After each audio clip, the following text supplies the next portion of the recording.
week. Forecasters say the strongest storms could bring large hail, damaging wind gusts, and some chance of isolated tornadoes. Voters head to the polls today for another big primary election day in the U.S. Ballots are being cast in Michigan, Missouri, Kansas, Virginia, and Washington state. Michigan's Democrat U.S. race is the star attraction, pitting progressive Abdul El Sayed against establishment-backed Congresswoman Haley Stevens. Get BIN News now, on demand, 24/7 on the free iHeartRadio app. Recall 67A mobile appointments are now available in your area. We come to you, quick, easy, and under an hour. Complete the recall to get $500, plus a warranty worth thousands. Schedule today at CummonsRecall.com. This is the KBLA Sports Minute with Ray Richardson. The Dodgers are still having some issues. They lost their fourth straight. The Chicago Cubs put a 10-5 beatdown on the Dodgers Monday night in Chicago.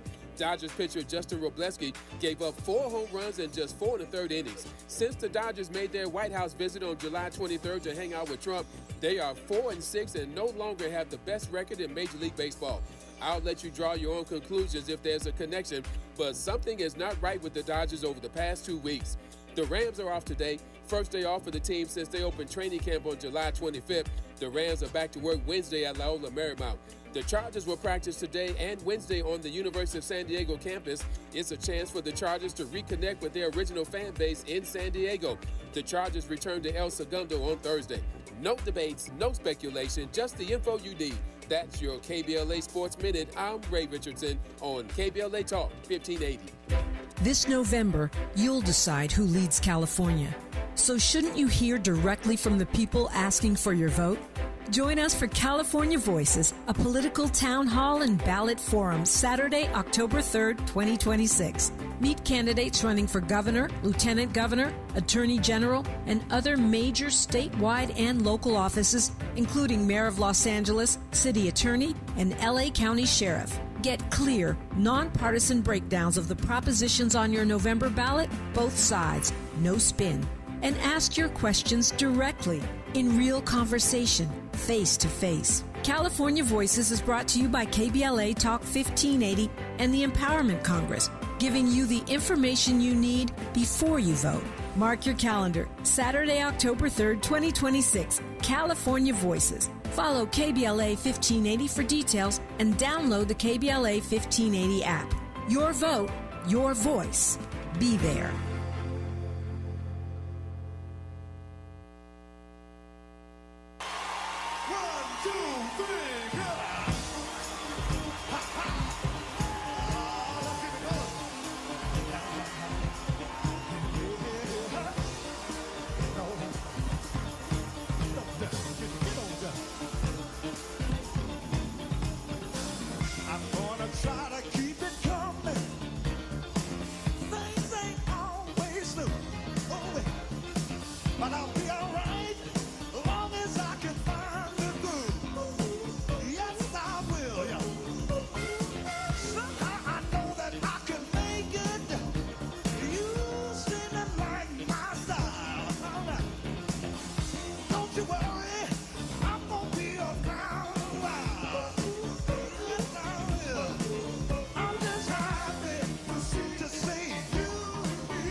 Live from historic Leimert Park in Los Angeles, California, I'm Tavis Smiley, and I'm so glad to see you and me back in stride again.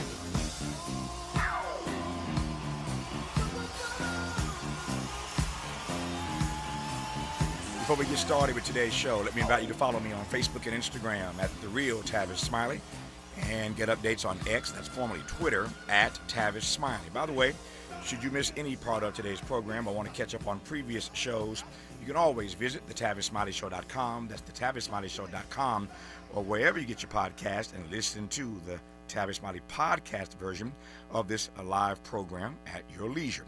A great show on tap for you today in our second hour conversation with the former president and CEO of the NAACP and current professor of the practice of public leadership and social justice at Harvard, Cornell William Brooks. In our third hour, we'll be joined by the editor-in-chief of the AJC, the Atlanta Journal-Constitution, and 2026 NABJ Convention Chair Leroy Chapman Jr. But in this first hour, two more conversations. Today is primary day in Missouri, Kansas, the Commonwealth of Virginia, Washington State, and Michigan.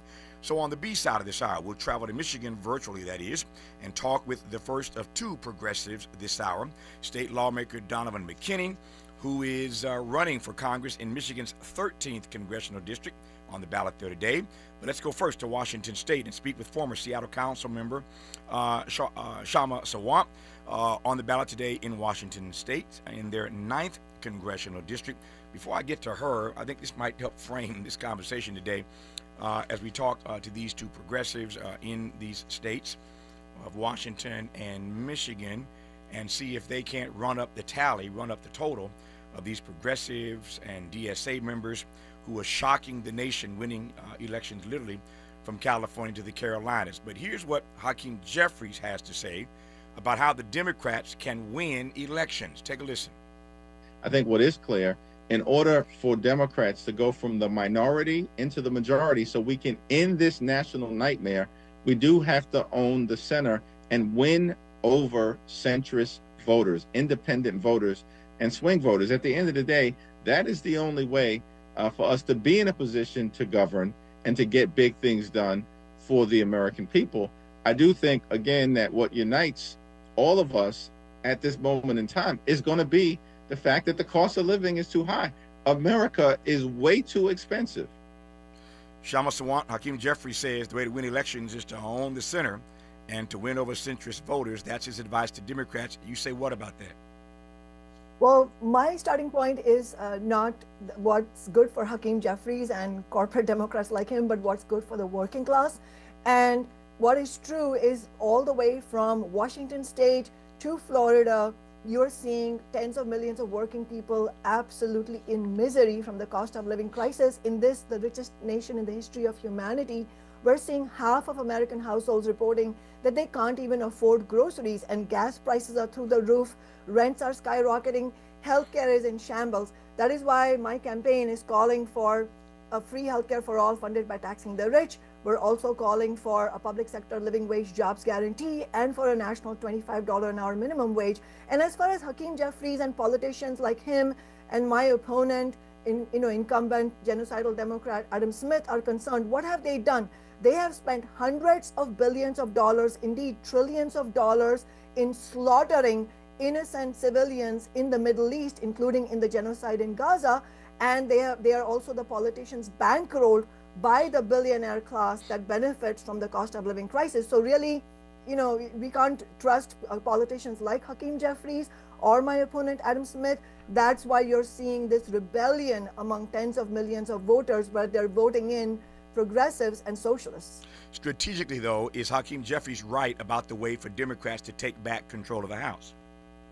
Strategically, for the Democratic Party, yes, if they want to actually win over working class people, they should be putting forward a program that addresses the cost of living crisis and the anger at the forever imperialist wars and genocide.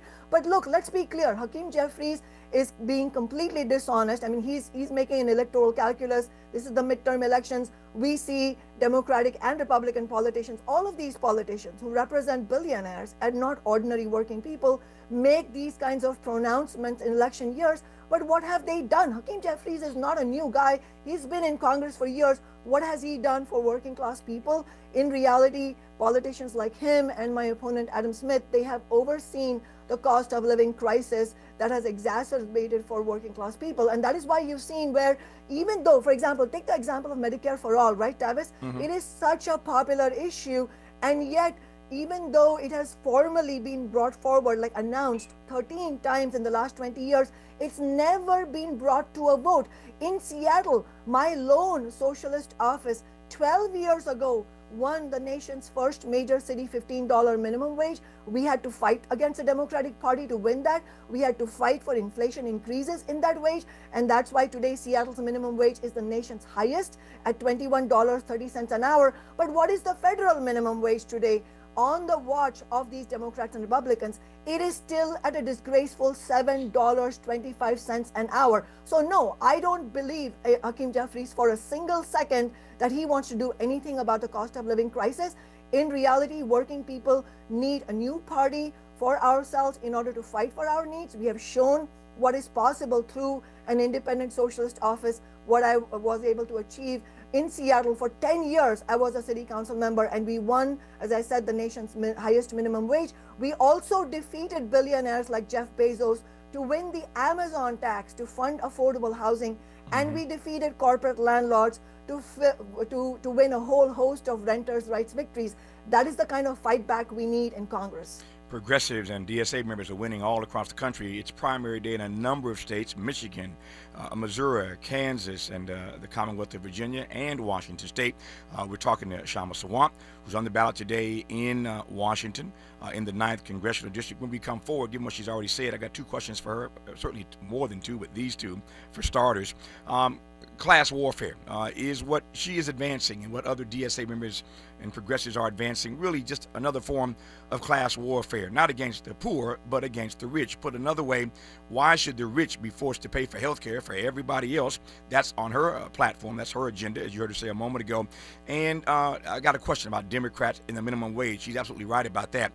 For all the years that Democrats have had some power in Washington, they have not done as well as they ought to have done by now on a living wage, not just a minimum wage. We'll talk about that and more when we come forward on Tavis Smiley. From Leimert Park with love, this is Tavis Smiley.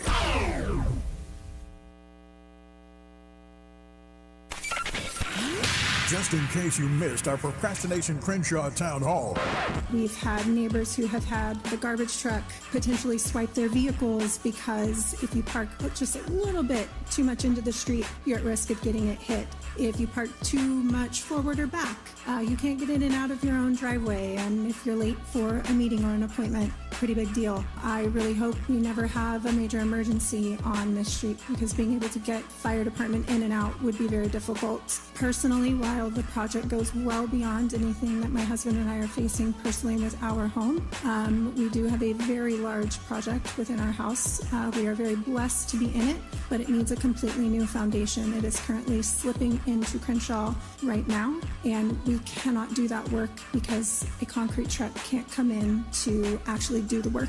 So it's a bit scary for us in that manner. But there have been, there are numerous things that I know we will hear about today that everybody is facing on a daily basis. We really look forward to hearing what everybody has been going through and then trying to find a way to get the construction complete and move forward. Making sure they follow through. We're KBLA Talk 1580.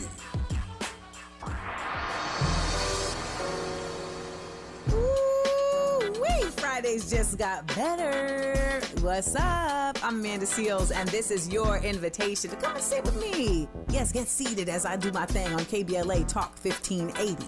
We're talking noon to 2 p.m., then back again 4 to 6 p.m. Same day, same station. Bring your opinions, because you know I'm going to have mine. Bring your questions, because you know I got answers. And bring yourself, because, baby, we want you to be authentic at all times. Fridays on KBLA Talk 1580. I'll be waiting.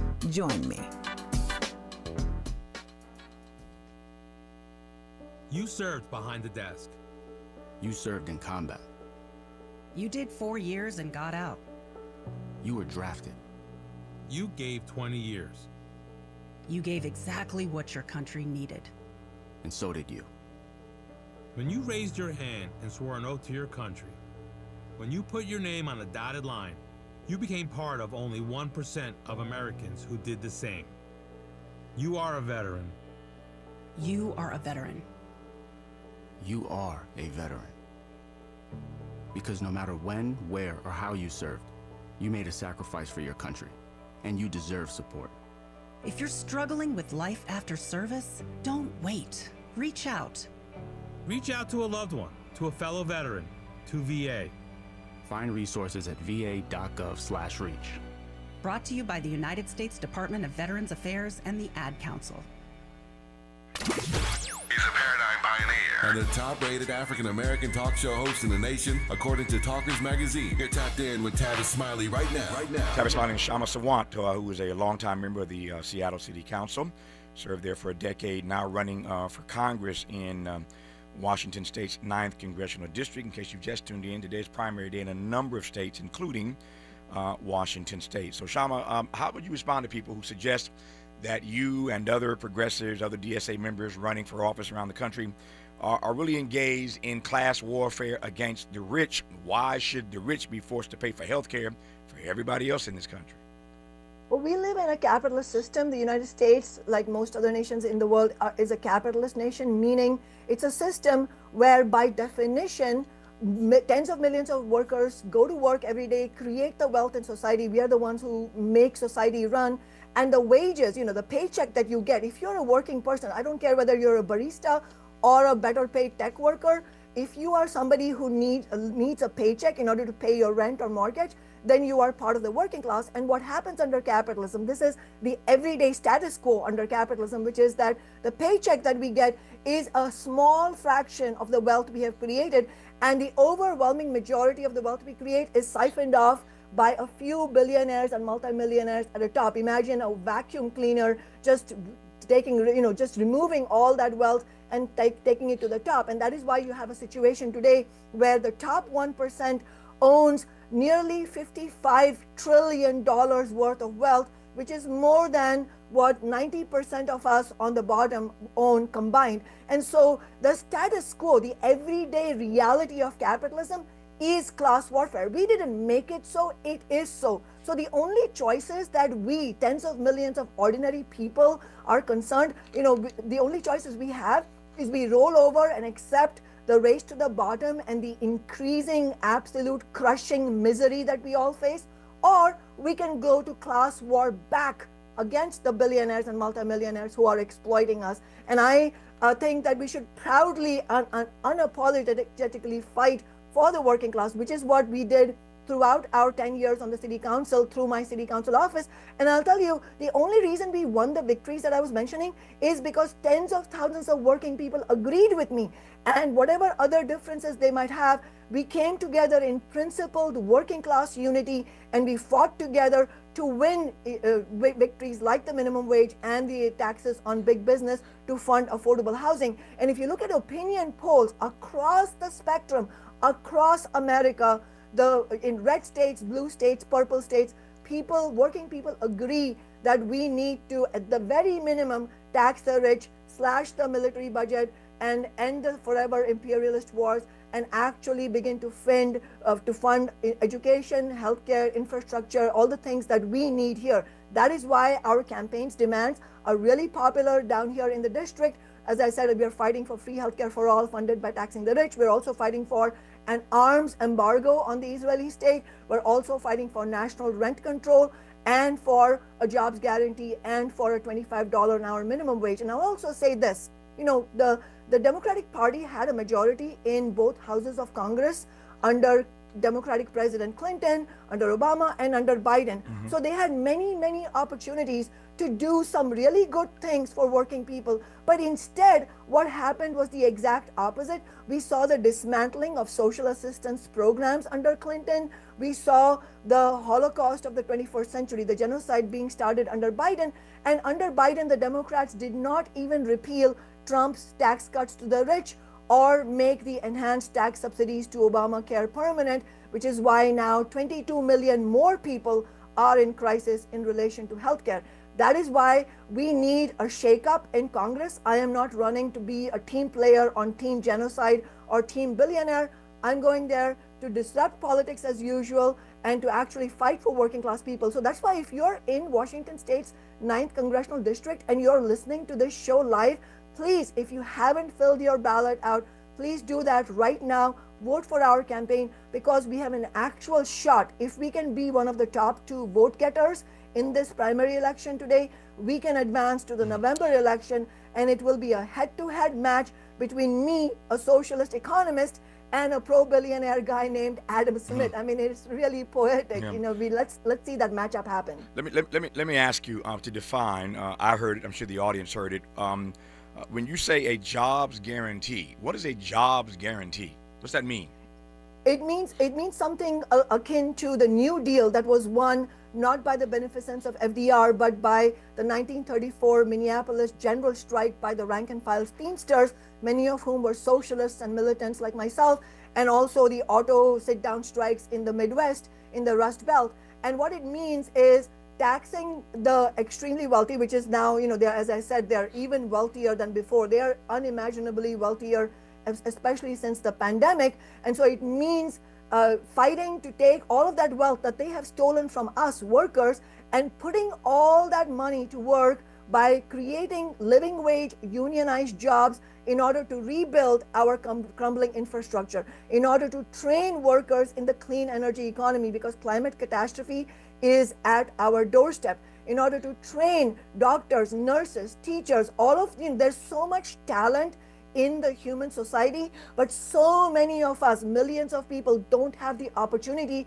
to actually make those things happen, because we are either we don't have access to education, or we have so many people saddled with student debt. That is why we are also calling for canceling student and medical debt. And so, in other words, actually a vision for a society, for an America that actually works for tens of millions of our working class families, that is actually achievable, but not unless we fight against the billionaires and their two parties.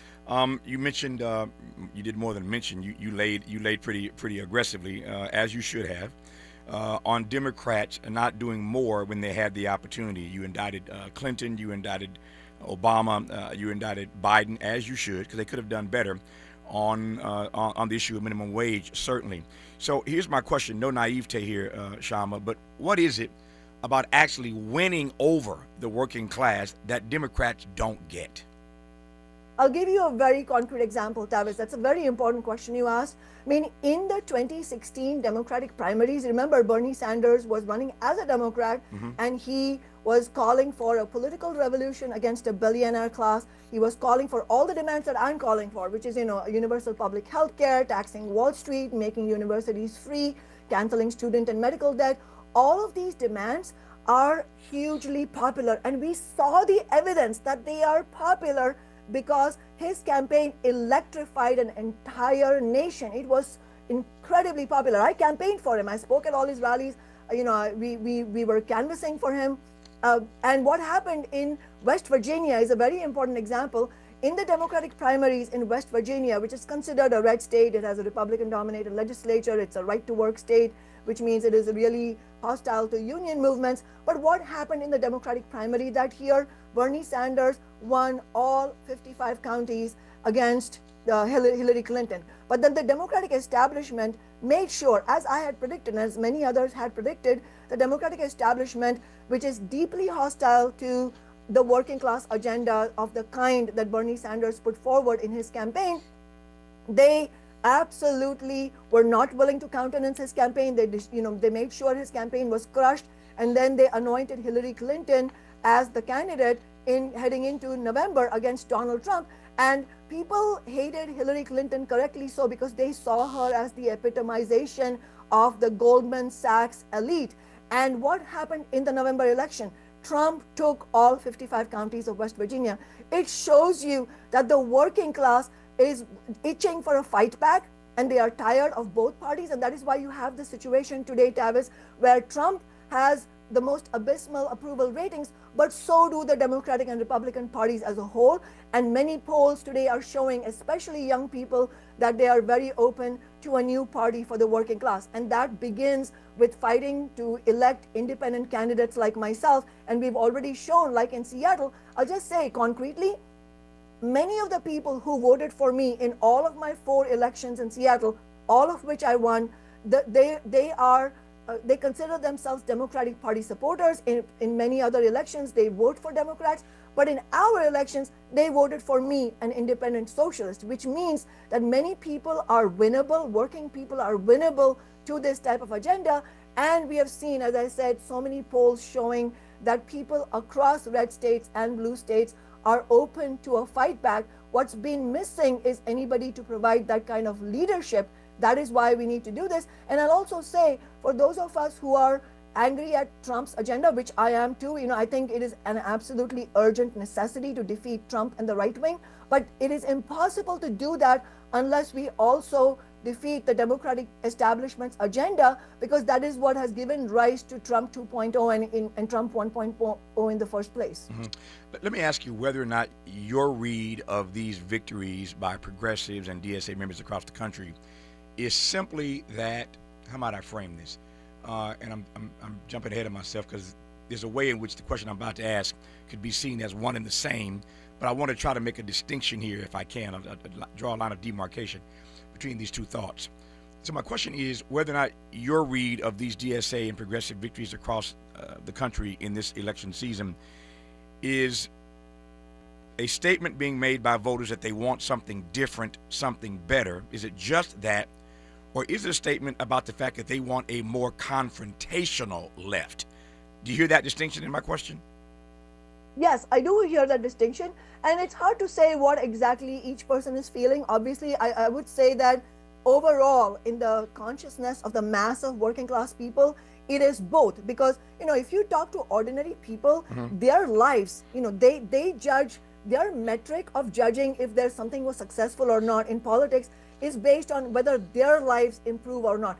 They don't care if some particular candidate wins the election and makes their own career. It doesn't benefit them in any way. But if you do use the approach that we have used, I still, even today in the grocery stores at Goodwill, I run into working class people who come up to me and say, that minimum wage that we fought for, that really saved my family's life, or this or that renters' rights. And we won a whole host of renters' rights that really helped me make sure that my family didn't face eviction. So in other words, people are looking for both. They are looking for something decisively better than the situation today where they are hardly able to keep a roof over their heads and put food on the table.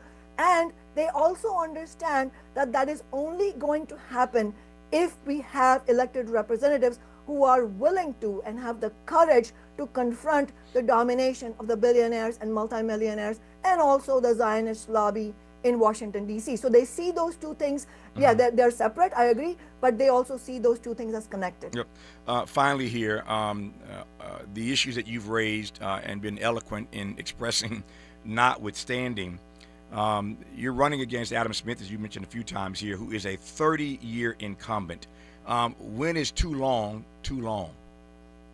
I think when you see somebody being an absolutely unshakable advocate for the war profiteers, it's too long. I would say it's been too long for Adam Smith for a long while, because he has been a representative of the warmongering billionaires from day one. I mean, he is one of the remaining 5 House Democrats who voted for the war on Iraq. So he has the blood of 1 million Iraqis on his hands. He also voted to slash hundreds of billions of dollars from Medicare and Medicaid all the way back in 1997, long before Trump came along. So for Adam Smith, for somebody as thoroughly pro-corporate and anti-worker as Adam Smith and pro-war, I think it's any time is too long, but certainly 30 years is too long. Tavis, so many of the volunteers on my campaign, they tell me, it's sort of a joke, they tell me that they've been alive for, or rather he's been in office for longer than they've even been alive. Yeah. So I think it's time for him to go. No, I appreciate you coming on the program. I'm always grateful to persons running for office who carve out any time for this program, because I know what it's like to be on the campaign trail, and especially on Election Day. To carve out 30 minutes for us is meaningful. Kshama Sawant served for a decade on the Seattle City Council, accomplished a great deal there for the working class, and is now on the ballot today in Washington State, running for Congress to unseat Adam Smith, who's been in Congress for 30 years now, in the 9th Congressional District in Washington State. Kshama Sawant, all the best on the campaign today. We'll be watching. Thank you for your time. Thank you so much, Tavis. When we come forward, we'll travel from Washington State to Michigan and talk to another progressive on the ballot there. It's primary day, still another Tuesday in America. You're listening to Tavis Smiley. Helping to stretch your moral and political imagination. This is Tavis Smiley.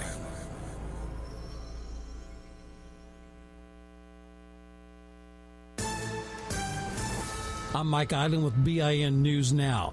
Children getting a hold of unsecured guns with fatal results is staying in the news.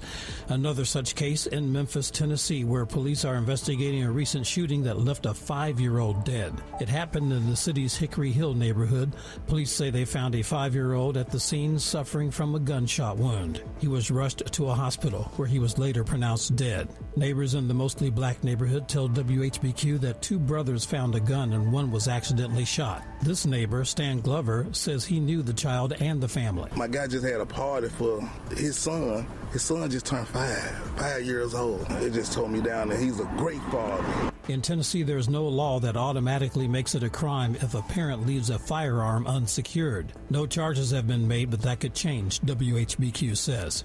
Get BIN News Now on demand 24/7 on the free iHeartRadio app. Recall 67A mobile appointments are now available in your area. We come to you quick, easy, and under an hour. Complete the recall to get $500 plus a warranty worth thousands. Schedule today at CummonsRecall.com. This is the KBLA Sports Minute with Ray Richardson. The Dodgers are still having some issues. They lost their 4th straight. The Chicago Cubs put a 10-5 beatdown on the Dodgers Monday night in Chicago. Dodgers pitcher Justin Robleski gave up 4 home runs in just 4 1/3 innings. Since the Dodgers made their White House visit on July 23rd to hang out with Trump, they are 4-6 and no longer have the best record in Major League Baseball. I'll let you draw your own conclusions if there's a connection, but something is not right with the Dodgers over the past 2 weeks. The Rams are off today. First day off for the team since they opened training camp on July 25th. The Rams are back to work Wednesday at Loyola Marymount. The Chargers will practice today and Wednesday on the University of San Diego campus. It's a chance for the Chargers to reconnect with their original fan base in San Diego. The Chargers return to El Segundo on Thursday. No debates, no speculation, just the info you need. That's your KBLA Sports Minute. I'm Ray Richardson on KBLA Talk 1580.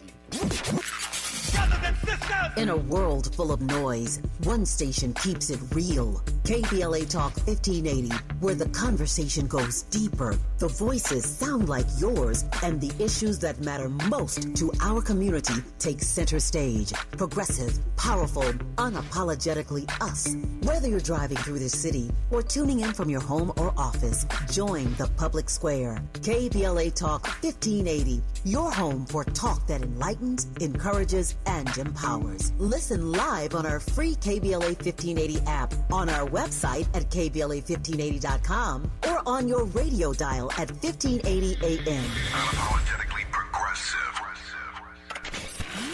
We've got a lot to talk about. Hi, I'm Zoe Williams, a.k.a. the Voice of Reason, encouraging you to join me weekdays from 7 to 9 p.m. for the world's most intriguing relationship radio roundtable. Every night, I facilitate and encourage our loyal listeners to participate in the most engaging relationship discussions you'll hear anywhere. So make it a point to rendezvous with me, Zoe Williams, the Voice of Reason, Monday through Friday, 7 to 9 p.m. Pacific Standard Time. Trust me, your relationships will never be the same. The VOR is on fire tonight. Unapologetically progressive. KBLA Talk 1580. We've got your black. The Crohn's and Colitis Foundation has been at the forefront of inflammatory bowel disease research and care for over 50 years. Learn more about research, education, and support at Crohn'sColitisFoundation.org. The more you listen to your kids, the closer you'll be. So we asked kids, what do you want your parents to hear?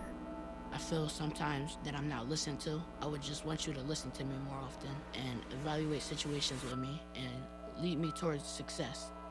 We're not adults, so just be there and listen. I just want someone to yap to. And I just feel like I'll be fine if someone just hears me talk and talk and talk and talk and talk and talk and talk. You're doing a really good job. And I don't think I tell you that enough. And I know sometimes we get into it and it's just hard on both of us, but try to understand me more, and I'll try to do the same. Listening is a form of love. Find resources to help you support your kids and their emotional well-being at sounditouttogether.org. That's sounditouttogether.org. brought to you by the Ad Council and Pivotal. This November, you'll decide who leads California.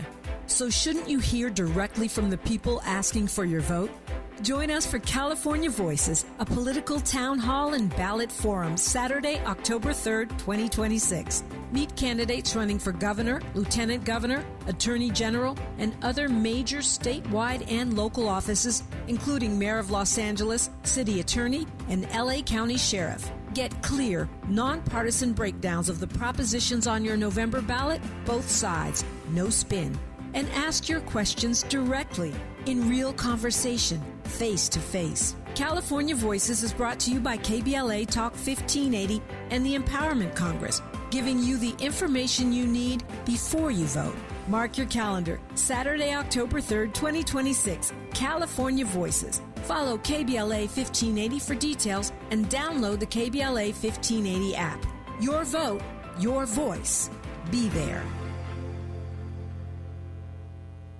Don't be anxious or confused about AI. Take control of your career when you get the skills to tackle real business problems and design specialized solutions. HR Dive reported that entry-level talent with applied AI credentials can receive up to a 25% salary boost. But where do you find training that you can trust? Future-proof your career and deliver more value with Humans Lead the Way AI. Their hybrid learning courses use practical definitions, real-world examples, and strategic insights to help you and your team understand AI with confidence. No magic, no hacks, no shortcuts. Just practical knowledge that helps you use AI more successfully. Don't wait. AI can never replace people who know how to use it well. Register for courses today at humansleadtheway.com. That's humansleadtheway.com.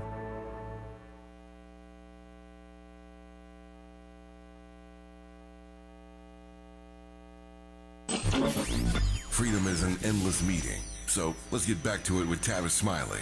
All right, as I mentioned earlier at the top of the show, it is primary day across the country in places like the Commonwealth of Virginia, Kansas, Missouri. We just talked to Kshama Sawant in Washington State. Let's travel now virtually to Michigan, where state lawmaker and candidate for the 13th Congressional District, Donavan McKinney, joins us. Donavan, good to have you on. How are you, sir?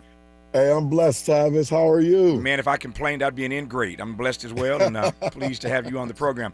Let me frame this for the audience, for the national audience, right quick, and I'll let you go. So Donavan McKinney is running in Michigan, as I mentioned, for the 13th Congressional District. It has been represented for some time now by a self-funded two-term member of Congress who is named Sherry Thanadar. So he's running against Mr. Thanadar on the ballot today in this 13th district there. But here's what's fascinating about this race. The Democratic Party establishment endorsed his opponent, Congressman Thanadar, except for the fact that then a few members of the Congressional Black Caucus broke with the Democratic Party leadership to endorse Donavan in his primary bid today to unseat the incumbent. I'm talking about Stephen Horsford, former chair of the CBC, broke with the party, endorsed Brother McKinney. Latifah Simon broke with the party, endorsed him. Ilhan Omar broke with the party, endorsed him. Ayanna Pressley broke with the party, endorsed him. Say nothing of Bernie Sanders. So there are a lot of people who have broken with the Democratic Party establishment, which is very rare, and not endorsed the incumbent, but endorsed Donavan McKinney, who could win this seat today, win the primary today, and once again restore black representation to this district in Detroit. So there's the setup, Donavan. Tell me what I missed there.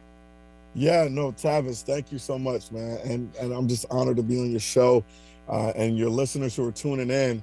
Listen, this is because of the Voting Rights Act of 1965 and the Supreme Court decision to roll that back, pretty much gutted it and made it non-existent, essentially.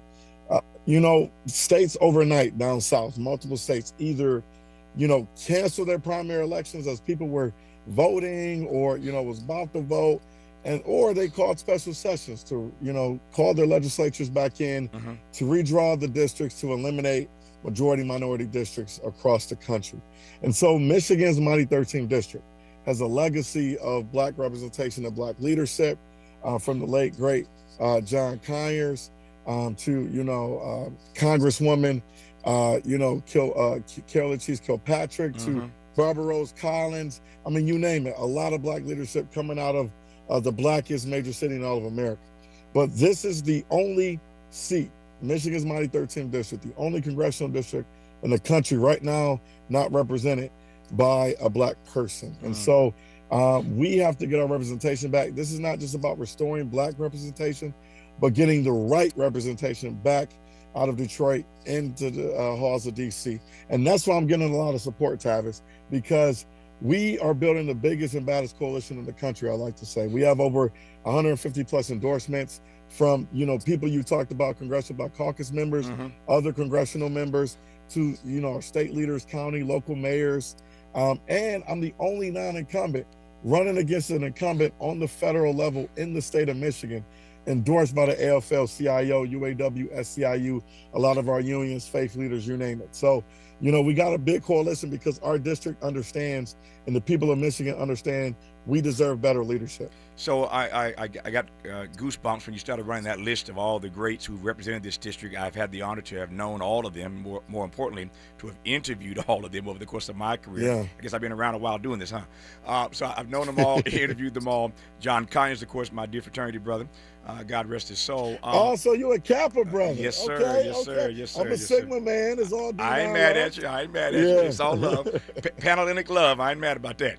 But let me ask, for those around the country who have not followed this particular race or know this district as well as I do, certainly not as well as you do, how did the seat, after being black for all those years, end up with non-black representation? So what happened was, not the reason how my opponent, Sheree Tanadar, the current congressman, got in office. The first time around, it was 9 people in that race, including the current congressman. And so it was 8 other black people and him. And so what happens is, because he had a competitive advantage with the money, he's a multimillionaire. He made his money in pharmaceuticals, testing, these drugs on dogs and animals. And he's literally been known to abandon over 100 beagles and monkeys as his facility got shut down and they went into bankruptcy. So just like he abandoned those animals, he abandoned our district. And so the reason why he won the first time, I think he only got 28% of the vote, won by a couple thousand votes, but he had the competitive advantage of the money. The black vote was split. This time is different, Tavis. We are in the head-to-head race, man to man. And so, the black vote is not going to get split up this time. I think the working people's vote isn't going to get split up this time. And so people are excited about our candidacy. There's a lot of energy on the ground, and we're excited to be elected the Democratic nominee in the next few hours. You mentioned the working people, and I was just talking to a candidate in Washington State. We had a lot of conversation with her about the working class. Talk to me about the working class in Detroit and how you are approaching that particular constituency. Yeah, the district I'm running for, again, Michigan's 13th district, is the 5th poorest congressional district in the country. Out of 435 seats across the nation, we're the 5th poorest. And what I hear, what's top of mind for me, it doesn't matter the person's race. It doesn't matter if they live in inner city Detroit or one of the downriver suburbs in my district. Doesn't matter who they live, how they worship. All I hear from folks is that I don't have the resources to take care of me and my family. And so, that's why we're running a grassroots campaign.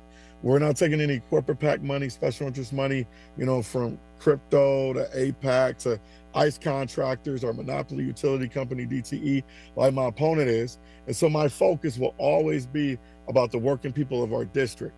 And because you got to think about it, who is funding our campaigns as elected officials, right? We're literally beholden to our funders. And the funders in my campaign, we raised over $1 million by the grace of God. Our average donation is $30 in our campaign from folks, just individual people, regular people from across our district, across our state, and across the country, who believe in a new wave and style of politics that's about working people, putting our families first. And that is resonating across the board in our district. So let me tee this question up. I'm looking at the clock here. It wouldn't be fair to give you 20 seconds to answer it. So let me tee this up, and when we come forward, Donovan, I'll let you respond to this.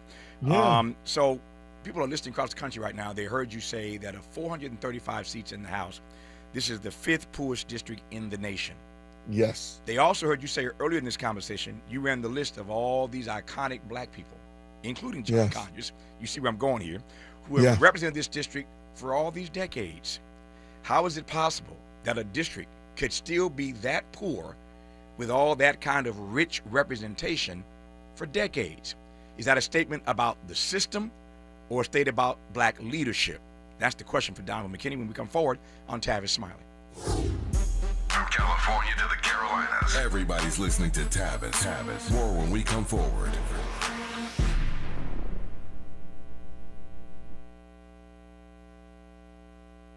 As we go a little something like this. Talkers Magazine has spoken.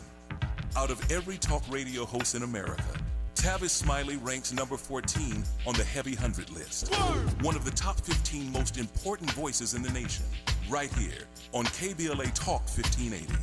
Unapologetically progressive, unapologetically powerful. Tune in weekdays on the 9s, 9 a.m. to noon or 9 p.m. to midnight. This is your station. This is your voice. Let's get it on! Hey, Dad, how do airplanes fly? What's in this box? Can I touch this? Where does sand come from? Is this tree good for climbing?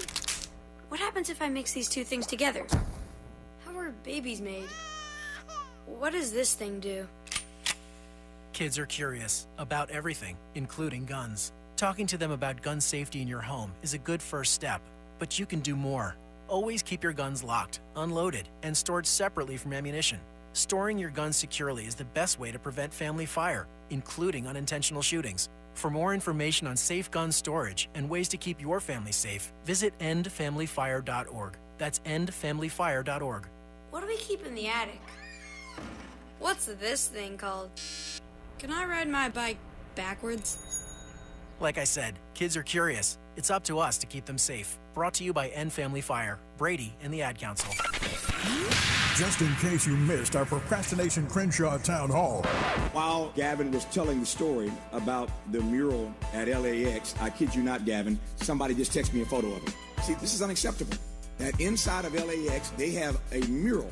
These gorgeous, beautiful pictures of Destination Crenshaw. It don't look nothing like this. We don't know when they're going to restart or when they're going to finish, but they're marketing and promoting this inside of LAX. It's not right, y'all. It's just not right. You can't exploit us in that way, right? Get the project done, then you can brag about it. But can we finish it first? Keeping them in check. We're KBLA, Talk 1580.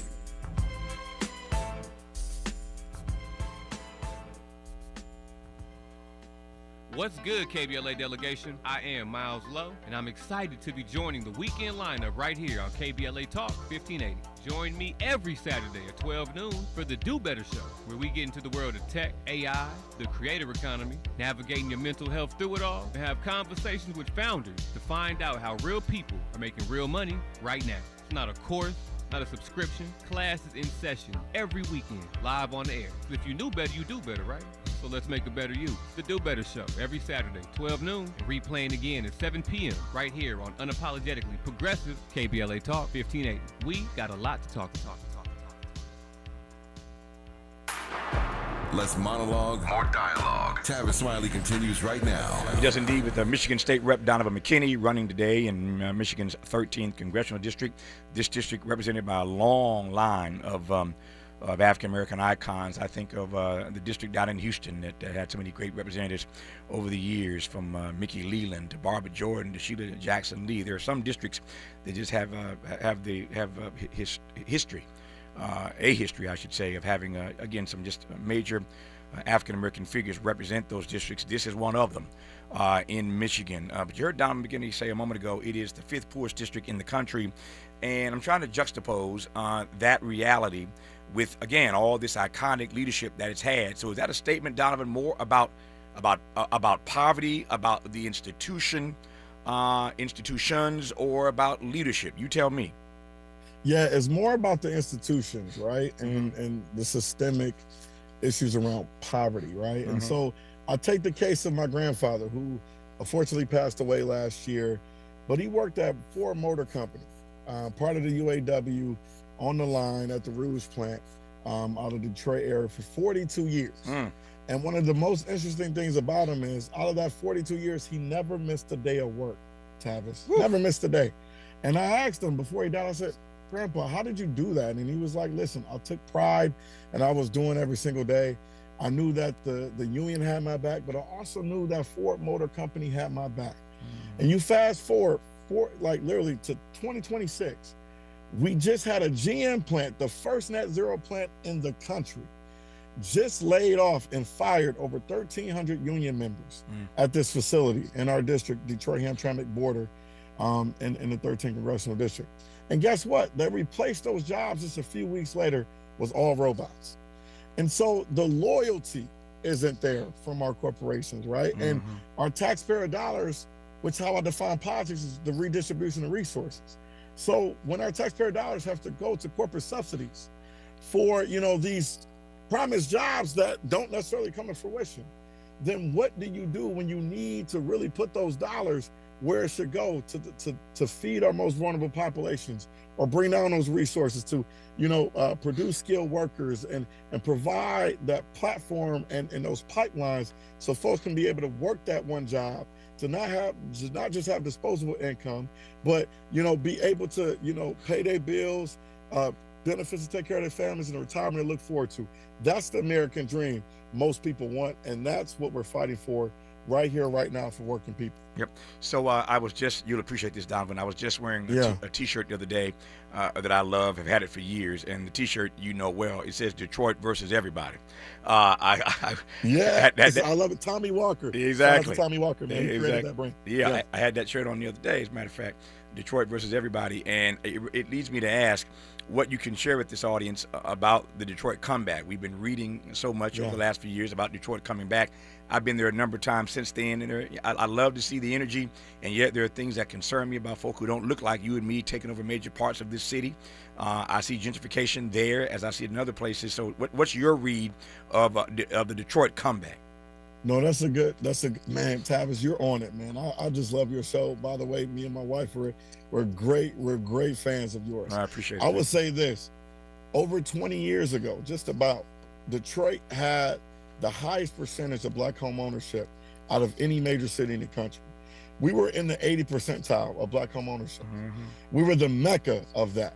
And you fast forward a few years after that with the housing crisis, the housing bubble. And, you know, we all know Republicans are a lost cause, right? But when it comes to the Democratic Party, we had a Democratic trifecta under the President Obama administration. But we used our tax dollars at that time to bail out in the housing crisis the banks instead of the people who were hurting, who were losing their homes. So we lost generational wealth throughout the years. You fast forward 20 years later, like literally it's the inverse of the percentage of black home ownership rate in our city. And Detroit now is a majority renter city instead of a majority homeowner city. And so like those policies back when, it's not just Democrats, not just Republicans, it's the entire system. We failed to take care of the working people, and we've forgotten them and we left them out to dry. And so we need real leaders to get back in these power positions of influence at the table, talking about that lived experience, that honest experience, and say, yo, what are we gonna do for the working man? What are we gonna do for the working family who has been left behind in this economy? And so that is why we're running, and I think that is why our message is resonating, not just in Detroit, but across the country. Our remaining moments with Michigan State Rep Donavan McKinney when we come forward on Tavis Smiley. This is getting good. Yeah, man. Tavis Smiley continues when we come forward. The KBLA 1580 app puts the realest conversations right in your pocket. Stream live wherever you are in the world. No static. No searching the dial. A crystal clear connection 24/7, exactly when you want it. We recommend that you keep automatic updates enabled. Set it and forget it. So the app stays up to date with store requirements, bug fixes, and new features as we roll them out. Download the KBLA 1580 app today and stay plugged into the conversation everyone's having. My mom has decided to learn to paint, and she's good. My dad's now into creative cuisine, and I've already put on 6 pounds. Learning new things comes with age. My mom She started forgetting my name and what we're talking about. Forgetting well-known things doesn't. Memory loss may be a sign of Alzheimer's disease. Early detection gives you and your loved one time to plan for the future. Learn the warning signs of Alzheimer's at 10signs.org. Brought to you by the Alzheimer's Association and the Ad Council. You say you'd never give in to a meltdown. Never let kids' toys take over the house. And never fill your feed with kid photos. You'd never plan your life around their schedule. Never lick your thumb to clean their face. And you'd never let them leave the house looking like less than their best. You say you'd never put a pacifier in your mouth to clean it. Never let them stay up too late. And never let them run wild through the grocery store. Peanut on aisle 6. And aisle 3. So when you say you'd never let them get into a car without you there, no, it can happen. 1 in 4 hot car deaths happen when a kid gets into an unlocked car and can't get out. Never happens. Before you leave the car, always stop, look, lock.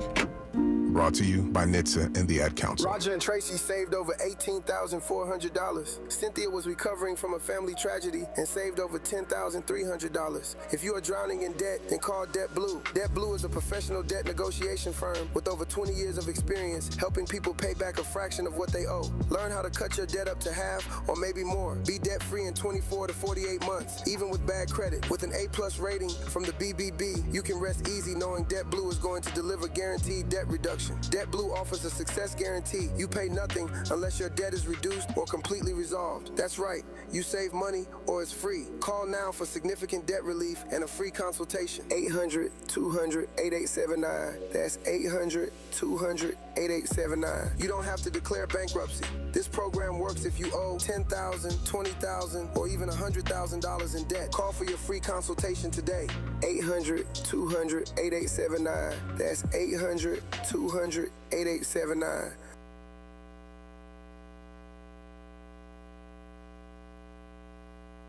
More honesty than you can handle. More empowerment than you can imagine.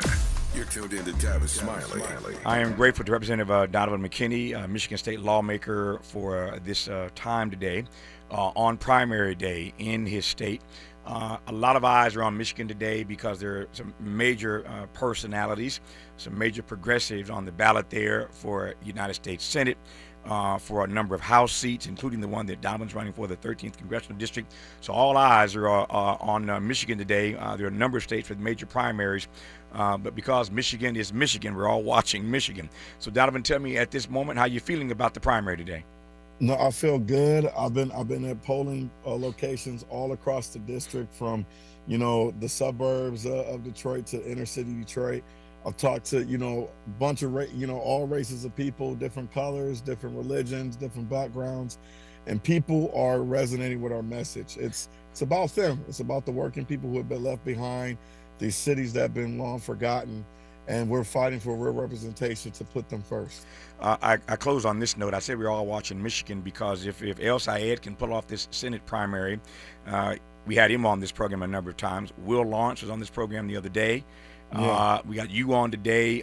So again, we're talking about, have been talking for weeks, as you well, about all these progressives, all these DSA members who are winning elections literally across the country. If all y'all can pull this off in Michigan, it's going to advance that conversation in ways I can't even imagine today, Donovan. Yeah, you're right, Tavis, because people think this is just, a wave, a political wave, that it can only happen in a few states. Well, in New York or New Jersey or California, but, people don't think it can actually happen in middle America, in a Midwest state like Michigan, in a purple state, where it can kind of go either way in an election. And so, but people are hurting. And, we are tired of elected officials on both sides of the aisle, giving us the talking points and the platitudes that what we want to hear, but in reality aren't necessarily fighting for them. Like I said before, early in your program, Tavis, we all know the Republican Party, at least to me, is a lost cause. But the Democratic Party, I do believe, can be the party of the people. But we can't continue to serve two masters. The scripture talks about this. That's right. We're either going to serve and be the party of the people and serve the working class folks that we represent, that help put us here, or we're going to serve the corporate oligarchs and the corporations. And so, we got to pick one. Yep. And so in reality, we're getting elected, I think, across the country. I think we're going to get elected here later tonight. You'll see. I hope the numbers come up our way. I'm praying to God it does. But you'll see that this is about the working people of these districts that have been left behind. All the best to you, your wife, and your family. And we're watching this race and others in Michigan today on primary day. I thank you once again, Donovan, for the time on this program on a very busy day for you. Nothing but the best, my friend. You stay strong. Thank you, Tavis. Look forward to seeing you, man. God bless you. I look forward to seeing you. Same to you. More of Tavis Smiley when we come forward. KBLA 1580 Santa Monica. I'm Mike Island with BIN News Now. Children getting a hold of unsecured guns with fatal results is staying in the news. Another such case in Memphis, Tennessee, where police are investigating a recent shooting that left a 5-year-old dead. It happened in the city's Hickory Hill neighborhood.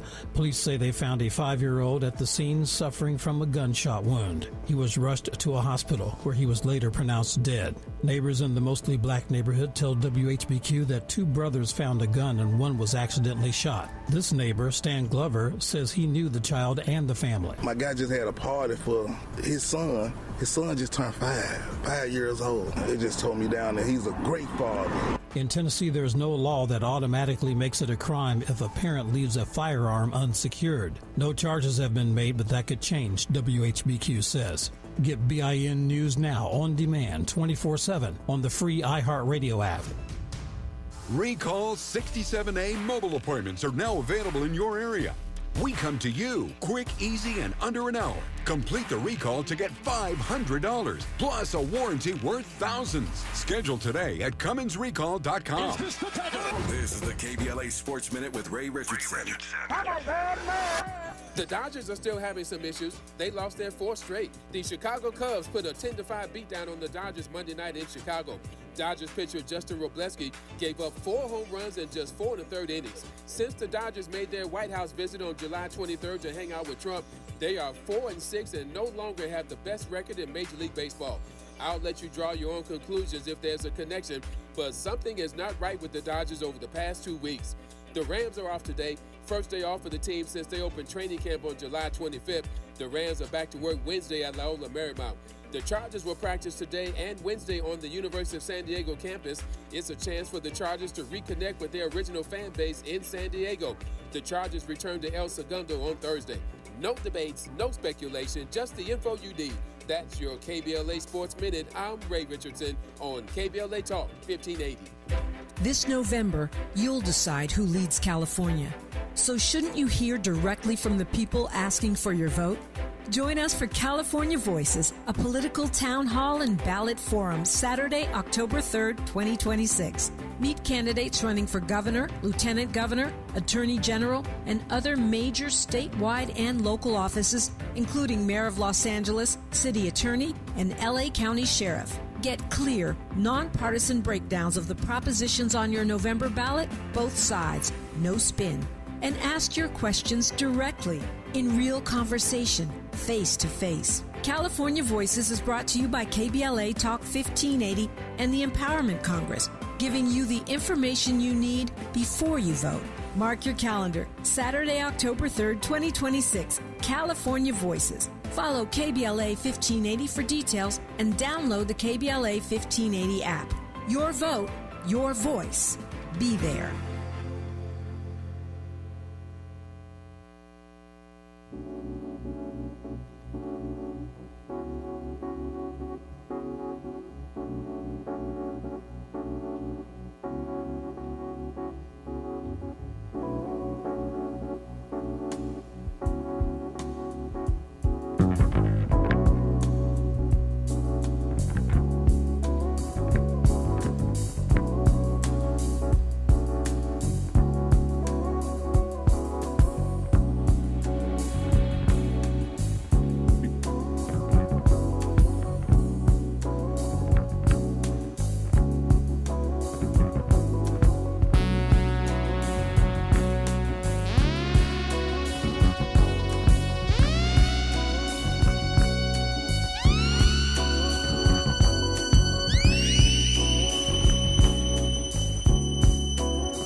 I'm Tavis, Smiley. Glad you're with us in this second hour of today's program.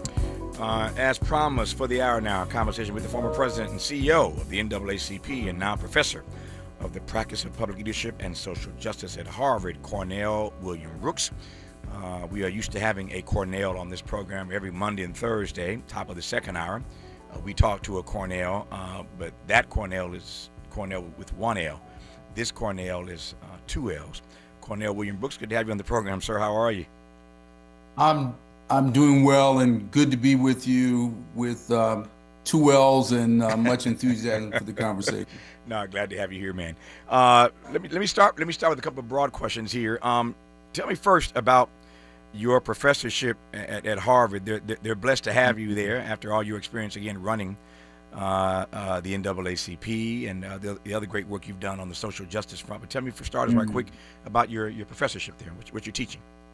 Sure. So it's good to be at Harvard, where W.E.B. Du Bois sojourned as a student, being the first Black PhD, but also William Monroe Trotter, who was the first Black member of Phi Beta Kappa, the first Black Phi Beta Kappa graduate of Harvard. And I note those two folks because they're two people who inspired me when Harvard invited me to join the faculty of the Harvard Kennedy School. So I teach courses on voting rights, criminal justice reform, social justice advocacy to students who come from all around the world. And I started something called the William Monroe Trotter Collaborative for Social Justice in honor of Trotter, who was a founder of the Niagara Movement, which gave rise to the NAACP, and who also pioneered many of the social justice tools and strategies that we use today. He was, quite a radical. He was kicked out of the White House by President Woodrow Wilson because of his opposition to segregation.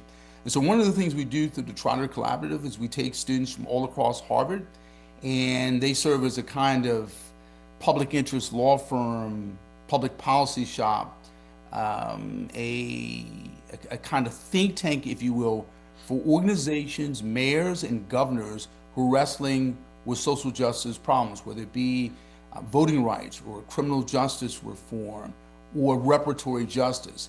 And we do so on a nonpartisan, not ideological basis, in a way that teaches students how to make change, and in a way that helps grassroots people have access to some of the best expertise in the country. So it's exciting.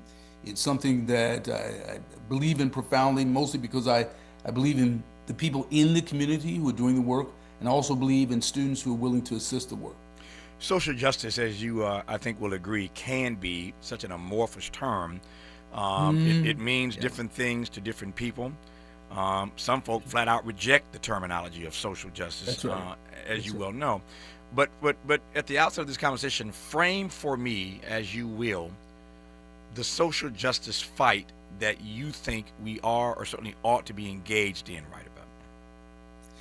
Well, at the very, very top of the social justice agenda is voting rights, because it is at the foundation of all the rights that we have. So one of the things that my students have endeavored to do is work with students at North Carolina A&T who are facing both racial and what I would call generational voter suppression, which is to say, North Carolina is a state which has seen over and over again efforts to suppress the Black vote and suppress the vote of other Americans. And on college campuses, on HBCU, as in historically Black colleges and university campuses, we have seen efforts to rob, to suppress, to deny the votes of students. In the case of Morehouse, we've seen that campus racially gerrymandered. So when I think about social justice, I think first of voting rights, but I also think about criminal justice reform. I think about the carceral state, this labyrinth of jails and prisons that many of our people are caught up in, not just in terms of Black and brown U.S. residents, but immigrants as well. So when I think about social justice, I think about a vision of the country and the world in which everyone is free to reach and seek their highest aspirations as citizens and citizens in their countries and in the United States, but citizens in what Martin Luther King called the world house. And you, having written so well about Martin Luther King, well note that. So when I think about social justice, I really think about the capacity of people to be free, right? So concretely, thinking about the 3.94 million Black people who were freed, at least on paper, with respect to the 13th Amendment, who nevertheless had to figure out how to house themselves, how to clothe themselves, how to educate their children, how to survive and thrive in a racialized democracy.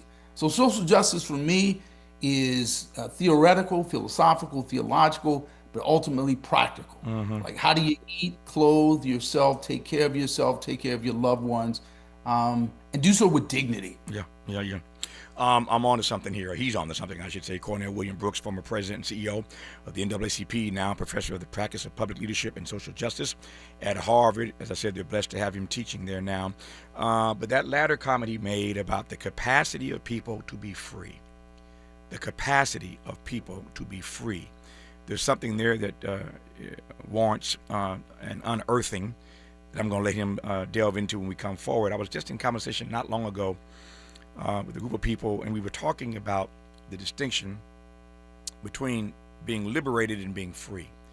Liberation and freedom are not exactly the same thing. Maybe we'll talk a bit about that notion of liberation versus freedom, but I'm struck by Brother Brooks's phraseology of fighting for the capacity of people to be free. Let's start with that when we come forward on Tavis Smiley. Generous listening. Charitable listening. It's why everybody wants to talk to Tavis. The conversation continues when we come forward. Just in case you missed our Procrastination Crenshaw Town Hall. And we are here on the chocolate side of Los Angeles to simply lift up Black dignity, Black honor. No spirit of hatred here. We here because we love our people. We love the people of this community. We love the people of every corner of this city, but some of us start on the chocolate side. And so all of the critiques, all of the calls for accountability have nothing to do with ad hominem attacks on any elected official. It has to do with either indifference or incompetence, maybe even corruption. We don't know, but we just want to make sure that everyday people in this community are treated with the dignity that they deserve. That's why we're here. Holding them accountable. We're KBLA, Talk 1580.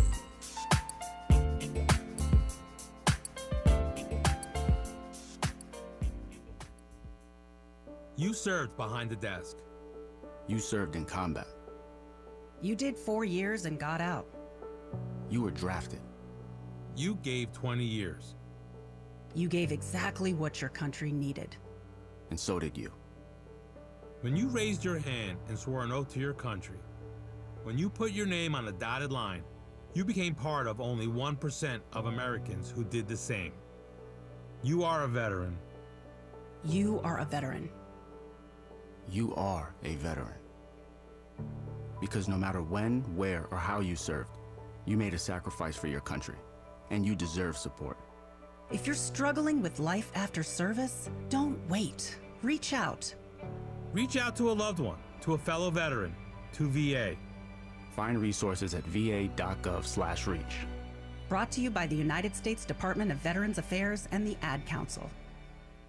Don't be anxious or confused about AI.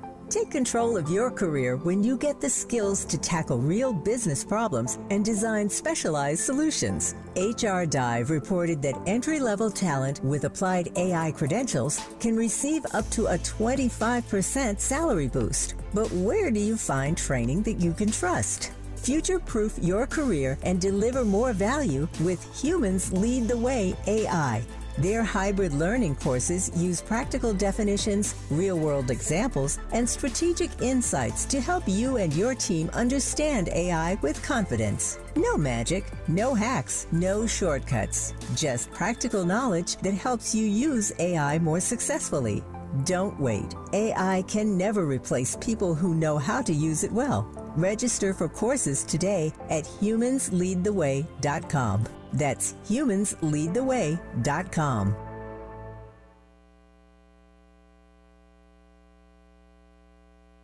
Helping to make you the most knowledgeable person in your circle of friends. This is Tavis Smiley. Tavis Smiley and Cornell William Brooks, now professor of the practice of public leadership and social justice at Harvard, formerly the president, as you well know, and CEO of the NAACP.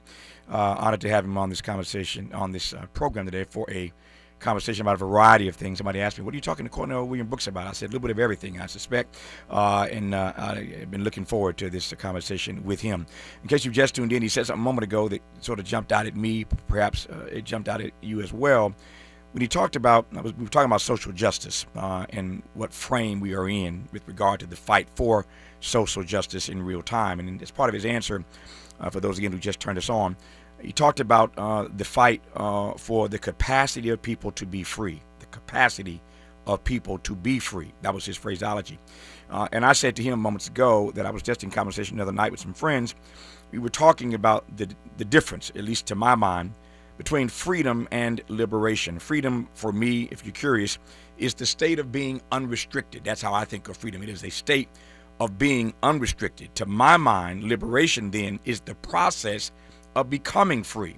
So you're liberated from something like slavery. You're liberated from it, and you're in the process of becoming free. But freedom is the state of being unrestricted in your mind, in your acts, in your movement, and beyond. So that, how might I put it? So that to me, at least, freedom is a state, and liberation is a journey toward that state, if that makes sense to you. Now, the words clearly overlap.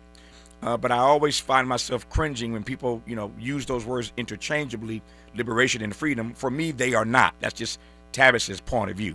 All that said, I'm fascinated, Cornell William Brooks, by, again, your formulation about the capacity of people to be free, particularly at this American moment, 250 years in. There's your setup. Take it and run with it. Well, first of all, let me just say I appreciate your distinction between liberation and freedom, which I take to mean liberation as a active, ongoing verb, and freedom being both an adjective and a noun in a state of being. But when I spoke to the idea of the capacity for freedom, one of the things I think about is just a real world example, concrete example. So we think back to 1865 when General William Sherman, in the midst of the Civil War, met with a group of preachers, including Reverend Garrison Frazier, 20 or so ministers, and asked them what they wanted, right? What did they, as black people, representatives of the black community, want? And what they stated was they wanted land, because land would ensure freedom. It would enable them to stay free, right? Not merely attain freedom, but to preserve freedom, to secure freedom, as in 40 acres and a mule. So fast forward from 1865 to where we are today, the issue is, in my mind, not merely reaching a state of freedom, but having a capacity to secure freedom, to protect freedom, to ensure that you are in fact free or liberated.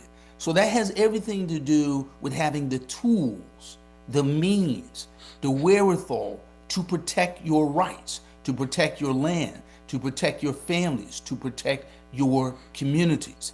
And so that is a resource argument, if you will. It's not merely a rights argument, right? So in other words, the 13th and 14th Amendment liberated black people, freed black people on paper. 14th Amendment granted them citizenship.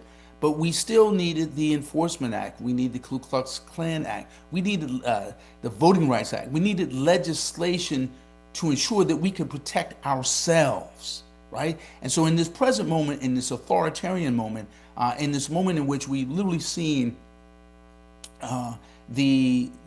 essentially the federal government weaponized against Black and other people, we have to think very concretely about what tools do we have? What tools can we use? It's not enough to rely on lawyers in the courts. And I am a lawyer as well as being a minister, and I very much believe in the rule of law, but that's necessary but not sufficient. Is that clear? No, it is clear. What I want you to do, what I want you to go a little deeper on for me though, is this distinction, and maybe distinction is the wrong word, but this dichotomy, if you will, of resources versus rights. I'm struck by that because it seems to me that at a moment like this we're lacking both. But tell me how you see this notion of resources versus rights. So, for example, the Voting Rights Act is on the books. The 14th Amendment are on the books. They represent a set of rights.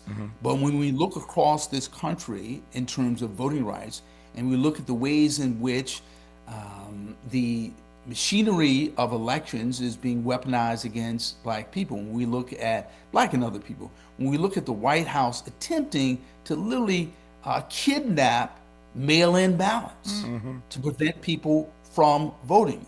So you have rights on the book, but the rights are being undermined. The rights are being sabotaged. So in terms of resources, we need lawyers. In terms of resources, we obviously need the financial resources to make the contributions to persuade elected officials to do what's in our best interest as opposed to what's not in the best interest of the country, or certainly for people like us.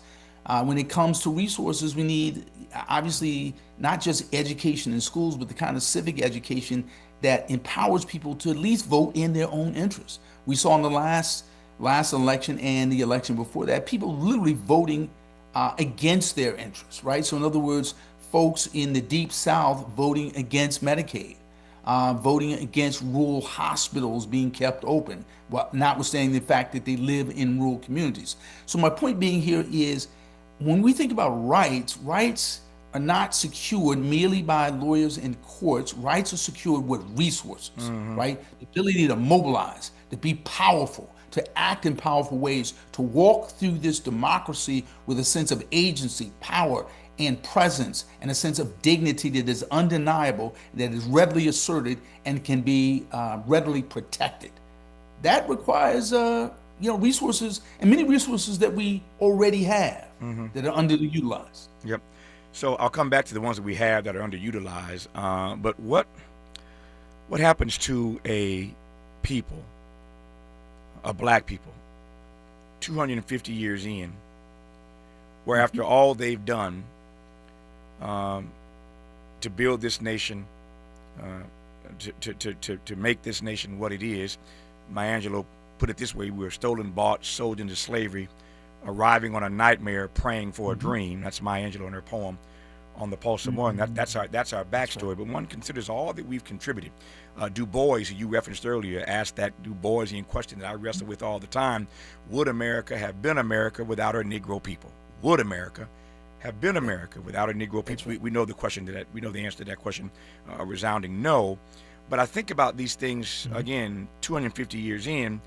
Back to your notion of resources versus rights. What happens to a people at this juncture, 250 years in, when they are being stripped of both in real time, their resources and their rights?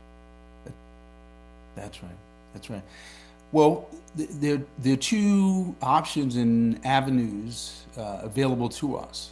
The first, which is a kind of categorical communal clinical depression, which is to say, we look at what is happening to us, we look at what we've given the country, lapse into a kind of racial funk. In other words, we say to ourselves, look at what we've done. Black women could literally say to the country, we have voted in unprecedented numbers. serially. Black men, not too far behind, could say that and say, given what we've done, we can do no more. That's not an irrational response. I don't think it's a helpful response. I think it's a harmful response, but it's not irrational. Or we can look at that same history and say to ourselves, we're not mistaken. The country is not mistaken. We have consistently made the right choices at the ballot box. Number one. Number two, we can also look at the resources within our community. We can look at the laws that we have put on the books. We can look at the rights that we have secured for ourselves and for everyone else. We can look at the brilliance coming out of our HBCUs and other colleges and universities in terms of young people. We can look at the movements that have been launched recently by young people in our community, and we can come to the collective categorical racial conclusion that we have what we need based upon what we've already seen, right? So it's a matter of how you read the facts. So Tavis, my point being here is like literally we can like give up on ourselves, right? I'm not talking about the country. We can give up on ourselves or double down. And all we have to do is look at the 1870s. When we think about Black folks, like a people suffering from like stratospherically high levels of illiteracy. Nevertheless, in the wake of the 13th Amendment, 14th Amendment, and 15th Amendment, creating literary societies, colleges and universities, newspapers, scholarly journals within literally only a few years, right? How is it that you can go to Baptist and Methodist churches today and they have literary societies that literally go back to the 1870s? Right? So in other words, if we can do what we did then, we are all the more capable of doing what we need to do now. Yeah. It's a matter of how we read our Yeah. You referenced earlier, moments ago, that there are, speaking of resources and rights, I'm still on this for just a couple more minutes here. In that frame, you suggested that there are underutilized resources that apparently we are not taking advantage of. What do you mean by that? Well, I'm convinced when we see this upsurge in students enrolling in HBCUs, right? Thanks to the College Fund and other organizations, we're seeing tremendous resources being brought to their aid. They're still underfunded, make no mistake. That our historically Black colleges and universities represent analytic capital that is being tremendously underutilized. One. Two, our churches and religious institutions are much maligned, much mocked, much ridiculed and caricatured in popular culture.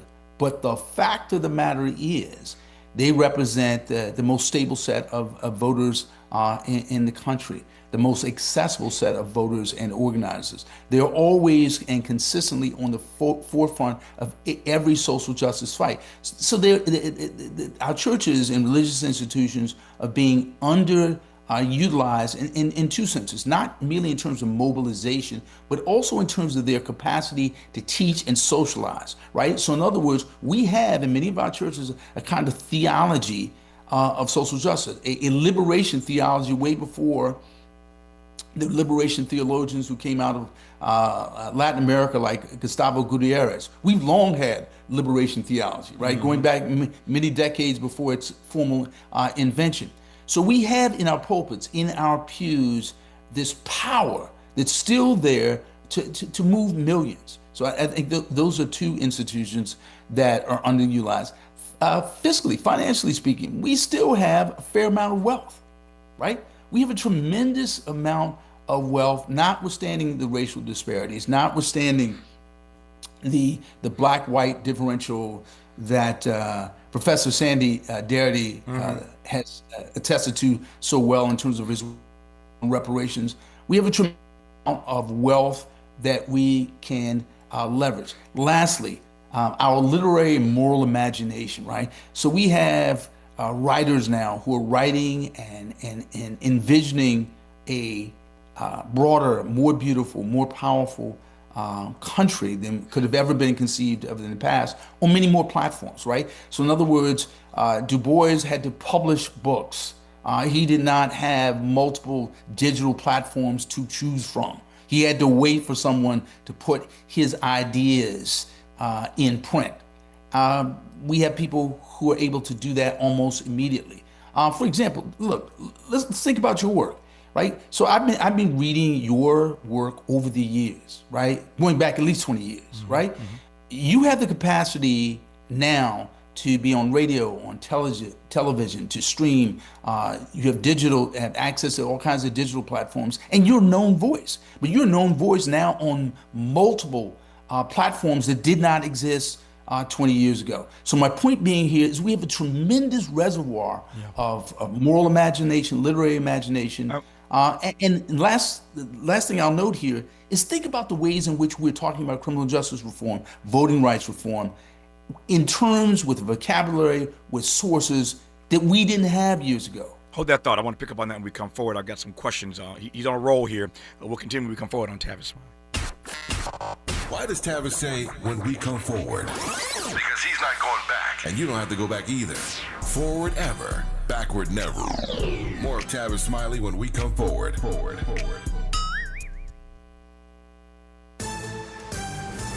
I'm Mike Island with BIN News Now. Children getting a hold of unsecured guns with fatal results is staying in the news. Another such case in Memphis, Tennessee, where police are investigating a recent shooting that left a 5-year-old dead. It happened in the city's Hickory Hill neighborhood. Police say they found a 5-year-old at the scene suffering from a gunshot wound. He was rushed to a hospital where he was later pronounced dead. Neighbors in the mostly black neighborhood tell WHBQ that 2 brothers found a gun and one was accidentally shot. This neighbor, Stan Glover, says he knew the child and the family. My guy just had a party for his son. His son just turned 5 years old. It just told me down that he's a great father. In Tennessee, there's no law that automatically makes it a crime if a parent leaves a firearm unsecured. No charges have been made, but that could change, WHBQ says. Get BIN News Now on demand 24/7 on the free iHeartRadio app. Recall 67A mobile appointments are now available in your area. We come to you quick, easy, and under an hour. Complete the recall to get $500 plus a warranty worth thousands. Schedule today at CummonsRecall.com. This is the KBLA Sports Minute with Ray Richardson. The Dodgers are still having some issues. They lost their 4th straight. The Chicago Cubs put a 10-5 beatdown on the Dodgers Monday night in Chicago. Dodgers pitcher Justin Robleski gave up 4 home runs in just 4 1/3 innings. Since the Dodgers made their White House visit on July 23rd to hang out with Trump, they are 4-6 and no longer have the best record in Major League Baseball. I'll let you draw your own conclusions if there's a connection, but something is not right with the Dodgers over the past 2 weeks. The Rams are off today. First day off for the team since they opened training camp on July 25th. The Rams are back to work Wednesday at Loyola Marymount. The Chargers will practice today and Wednesday on the University of San Diego campus. It's a chance for the Chargers to reconnect with their original fan base in San Diego. The Chargers return to El Segundo on Thursday. No debates, no speculation, just the info you need. That's your KBLA Sports Minute. I'm Ray Richardson on KBLA Talk 1580. Number 14. That's where Talkers Magazine ranked Tavis Smiley on their heavy 100 list of the 100 most important talk radio hosts in America. Join Tavis weekdays, 9 a.m. to noon or 9 p.m. to midnight, only on KBLA Talk 1580. It's the Big O Tires High Temps Low Prices Sales Event. Get up to $120 in instant savings on 4 select tires, plus an additional $100 in rebate savings on qualifying purchases using your Big O Tires credit card through August 31st at your local Big O Tires. The more you listen to your kids, the closer you'll be. So we asked kids, what do you want your parents to hear? I feel sometimes that I'm not listened to. I would just want you to listen to me more often and evaluate situations with me and lead me towards success.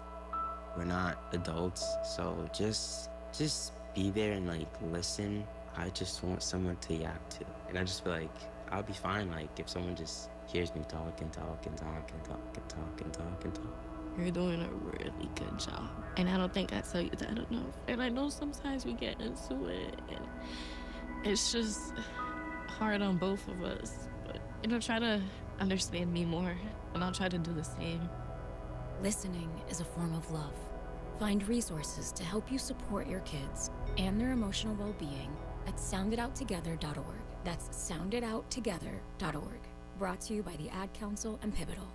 This November, you'll decide who leads California. So shouldn't you hear directly from the people asking for your vote?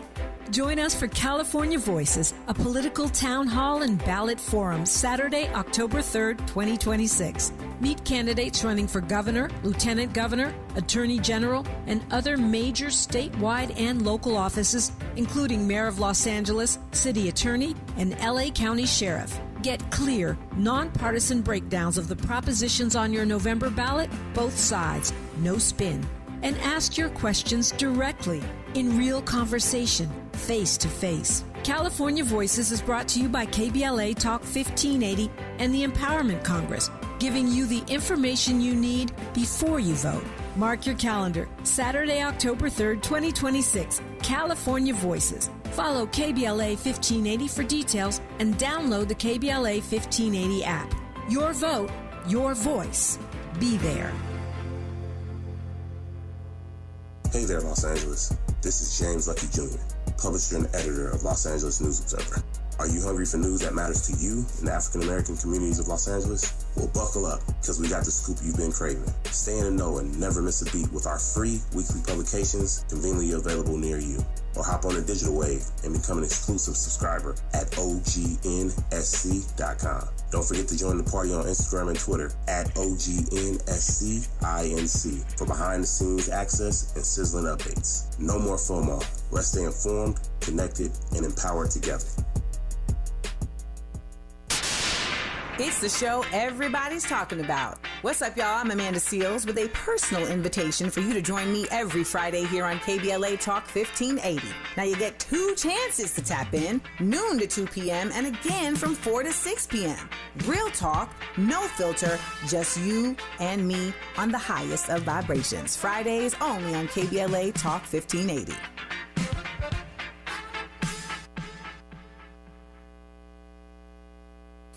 Made fresh daily in Leimert Park, Los Angeles, California. You're listening to Tavis Smiley. Tavis Smiley and Cornell William Brooks, former president and CEO of the NAACP, now professor of the practice of public leadership and social justice at Harvard. Honored to have him on for this rich dialogue. And he was on a roll a moment ago, and I want to sort of pick up on 2 themes that he was wrestling with in this conversation before the break. And I think the first, Cornell, is... let me phrase it this way. It allows me to tap into your theology. There's so much in your wheelhouse, in your toolbox.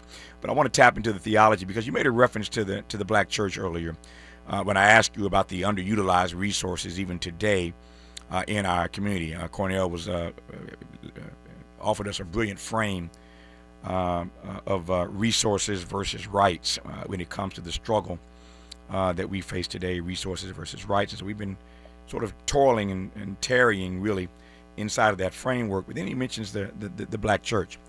And he talks about the caricature that the black church has become. And when you said that, I wanted to ask you, so I will now, what is your earnest assessment of the role that the black church itself has played in that caricature, if you feel me? Yeah. So if I'm candid about it, there are those within the black church, not the majority. There are a prominent minority who have subscribed to a kind of consumerist theology, a theology of buying and conflating buying with being blessed, right? Who conflated the almighty dollar with the word of God. And they have precipitated a kind of cynicism, a distrust that has really harmed the mission of the church. Now, I say that they are a prominent minority. The fact of the matter is, most churches are not mega churches. Most churches don't have $1 million budgets. Most clergy spend their time visiting the sick, counseling those who are despairing, performing the sacraments, and making many, many sacrifices that people never talk about. Like, and in many churches, you have something called the benevolent offering, which is, where people, they give their tithes, but then they give to this offering that preachers use to give people money who are going without. I'll give you an example. When I was a young preacher, after I wrapped up the service, I went to the pastor's office, and he pulled out a $50 bill. And I said, what is this for? He said, one of the parishioners noticed that you have holes in your shoes. We cannot have a preacher serving the communion with holes in his shoes.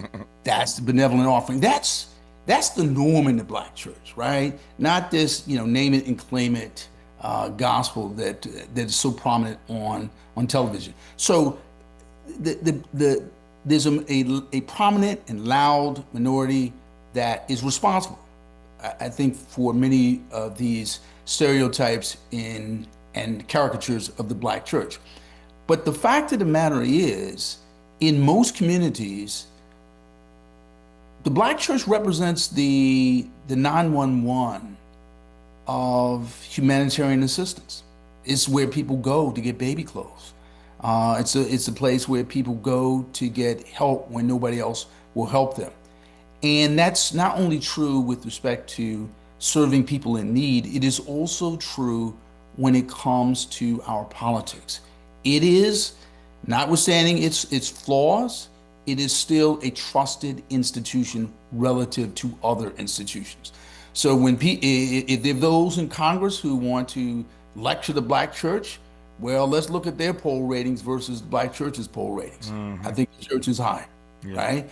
Our Supreme Court, they wear black robes like preachers wear black robes, but the preachers are more well regarded and more accessible and perceived as being more in touch with what people are going through in their real lives. So yeah, the Black church is not perfect by any stretch of the imagination, but here's what I look at. Those who are imperfect and serving well and serving long versus those who are imperfect, getting rich, and consigning the rest of us to go to hell. Nope, I hear you loud and clear, brother, loud and clear. Before that break, you were on a roll talking about moral imagination, and so I wanted to do that. I wanted to do the Black church thing first because you mentioned that first. Now let me circle back to this moral imagination frame that you were building for us. I was thinking while you were talking about this phrase that everybody loves these days. Everything is for the culture. Everything is about the culture. And you were laying out, using even yours truly as an example, laying out the ways that we have had advancements and opportunities for the culture as Black people in a variety of ways. We're tapped in so many ways these days, which I celebrate, and obviously you celebrate when we talk about doing it for the culture. And yet I wonder whether or not our moral imagination has the capacity, is pregnant with the kind of power and possibility to take us where we need to go, take us where we need to be. Does that make sense as a question? Yeah, no, totally. I don't mean to be esoteric. I'm just trying to build on what you were laying out. Oh, no, not at all. I mean, not at all, right? So the culture is rich, right? But just because our culture is rich does not mean it is sufficiently historically informed, theologically informed, philosophically informed. Here's what I mean. Our leaders, and I mean leaders of all kinds, have taken the opportunity to study, to learn, to think deeply about who we are, what we represent, how high we can aspire, and how so. That requires an intentionality. Point being is the culture is rich, but we got to study the culture. We have to study ourselves. We have to study and develop a game plan. Back in the day, right, you developed a covenant, right? And I'm thinking to myself, like, if you had a covenant today, how many more millions of people could you reach simply because the technology is different, right? Our communication platforms are bigger, broader, global. So my only point here is, yes, we possess near infinite moral imagination, but it needs to be nurtured. It needs to be cultivated. We this kind of platform where you have all kinds of folks on your shows. This is a good thing. But I also think we really have to spend time being very intentional in terms of bringing our history, our intellectual traditions, our political traditions to the masses. Yeah. Right? Yeah. Like I'm just a big believer. I love being a professor at Harvard, but one of the things I feel terrible about is we have all these intellectual resources that an infinitesimally small fraction of the public, and particularly the Black community, have access to. I'm glad you said that. I wanted to go there, and we will when we come forward, talking about those intellectual resources. Again, as you were talking so eloquently and so brilliantly, I was thinking about the work that this Cornell, with 2 L's, Cornell William Brooks, does at Harvard, where the other Cornell, our contributor, Cornell West, was for years, and he's now, of course, doing his work at Union in New York City. I think of all these bright minds, these brilliant thinkers that we have in these academic spaces, and that's a beautiful thing. But I also think about the fact that the good white folk have all these think tanks that are pushing out ideas, pushing out papers, pushing out projects, pushing out books on which things like Project 2025 are built. So that stuff starts, it's curated in the laboratory of these think tanks, and then it becomes they push it out publicly, and it becomes the basis, the genesis, the epicenter, if you will, of public policy. That public policy gets placed on the books, changes our lives, in some ways changes America forever. But all of that starts in these think tanks. And I love the Joint Center, but I wonder how disadvantaged we are. Speaking of intellectual resources, Cornell, I wonder how disadvantaged we are by the fact that we don't have the plethora of think tanks. We don't have black folk who just getting paid to sit all day, every day, and do nothing but think and write and push out agendas and ideas and plans. When you can do that, you have stuff like Project 2025, and you see the results of that in real time. Let's talk about that part when we come forward on Tavis Smiley. This show was built for you, for the community, for the culture, for everyone who wants more than headlines, for everyone who wants meaning. Tavis Smiley has always believed that public media can change lives. And every single day, that's what he comes to work to do. You're listening to Tavis Smiley. Your voice, your issues, your show. Just in case you missed our Procrastination Crenshaw Town Hall. Literally right in front of our doorsteps the last 2 to 3 years, we have been interrupted by this nightmare of a project called Destination Crenshaw.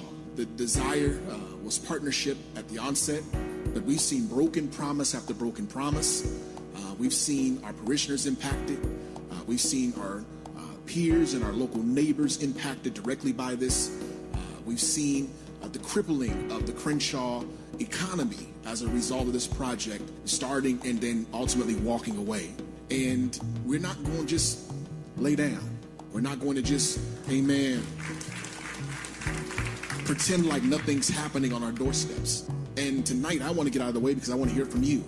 I can stand there as a pastor and tell you how many times we've been interrupted from our flow of worship, how it's impacted our ability to provide services to our community, how the blight and how the construction derailment has hindered our ability to amply run our food pantry programs, to offer summer camp programs for our young people, how the construction impacts just our ability to be able to come to church in part.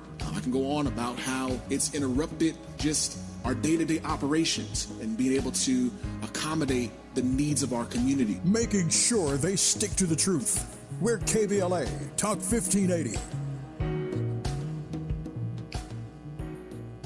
The KBLA 1580 app puts the realest conversations right in your pocket. Stream live wherever you are in the world. No static. No searching the dial. A crystal clear connection 24/7, exactly when you want it. We recommend that you keep automatic updates enabled. Set it and forget it. So the app stays up to date with store requirements, bug fixes, and new features as we roll them out. Download the KBLA 1580 app today and stay plugged into the conversation everyone's having. Hey, Dad, how do airplanes fly? What's in this box? Can I touch this? Where does sand come from? Is this tree good for climbing? What happens if I mix these two things together? How are babies made? What does this thing do? Kids are curious about everything, including guns. Talking to them about gun safety in your home is a good first step, but you can do more. Always keep your guns locked, unloaded, and stored separately from ammunition. Storing your guns securely is the best way to prevent family fire, including unintentional shootings. For more information on safe gun storage and ways to keep your family safe, visit endfamilyfire.org. That's endfamilyfire.org. What do we keep in the attic? What's this thing called? Can I ride my bike backwards? Like I said, kids are curious. It's up to us to keep them safe. Brought to you by End Family Fire, Brady, and the Ad Council. Let's get back to more of this rich dialogue with Tavis Smiley. Tavis Smiley and Cornell William Brooks, former president and CEO of the NAACP, professor of the practice of public leadership and social justice at Harvard. So you got me going, Cornell, when you talked about these intellectual resources. I think you take my question. I just wonder, I wonder where we'd be if we had, speaking of resources and rights, if we had the resources to pay black people like yourself and others to just sit all day and do nothing but think and research and write and push out the kind of papers and projects that we see the good white folk doing that lead to things like Project 2025, which result in public policy. That's right. That's right.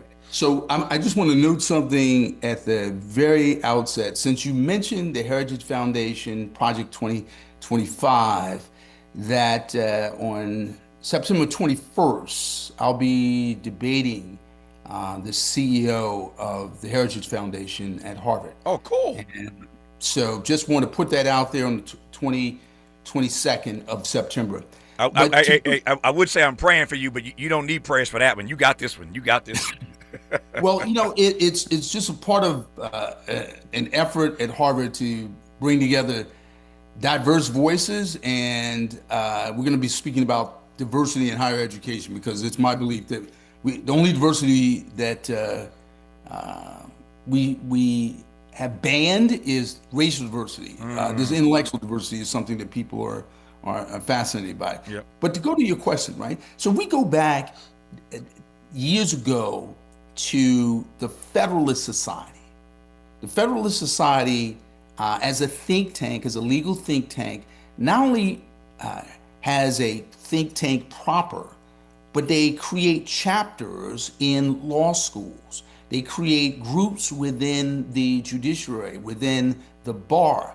And bit by bit, over years, they transformed the federal judiciary such that we've seen the gutting of the Voting Rights Act. We have seen the elimination of affirmative action as a consequence of these seemingly esoteric, theoretical, detached think tanks. You have, in fact, named the challenge, right? So in other words, if those of us who believe in the possibilities of the Constitution, believe in the aspirations of Black and other people, we have to get over this notion that you can fund justice in the streets, fund justice in the community, that being a priority, and that these think tanks and seemingly more abstract ways of seeking justice are luxury.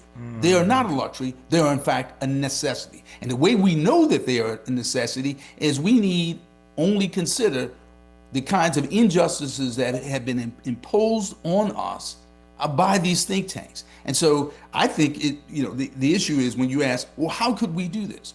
I pose the question, why can't Tavis Smiley be a fellow with 4 or 5 African-American or progressive think tanks that have you as a fellow writing, publishing, cross-publishing, and cross-posting your work on multiple platforms? We see other people doing it. Why can't we take the good work that's already being done and aggregated, as well as seeking more resources to build bigger and better platforms and to multiply the number of think tanks. Number three here, I would simply say to those in our community who have resources and who seek to invest philanthropically, reprioritizing, understanding that investing in think tanks, investing in the academy is not the periphery. Yeah. It is the main game, Nope. right? Because we have seen over and over that these think tanks engage in a kind of intellectual pioneering. They put the ideas out there first. Yep. Then those ideas make their way into op-eds and opinion pieces and columns, and then on into popular culture. And gradually what we see over and over again is those things which were deemed to be extreme, to be unreasonable, have become mainstream. They end up being normalized. You're spot on. As we say in the Black church, amen to that. Our remaining moments with Cornell William Brooks when we come forward on Tavis Smiley. In a world full of noise, one voice cuts through. Tavis Smiley has never backed down from the hard questions, never shied away from speaking truth to power and to the powerless, and he's not about to start now. This is the show people talk about, the one your coworkers quote, the one that gets under your skin in the best way. Tavis Smiley, nationally syndicated, unapologetically progressive, unapologetically real.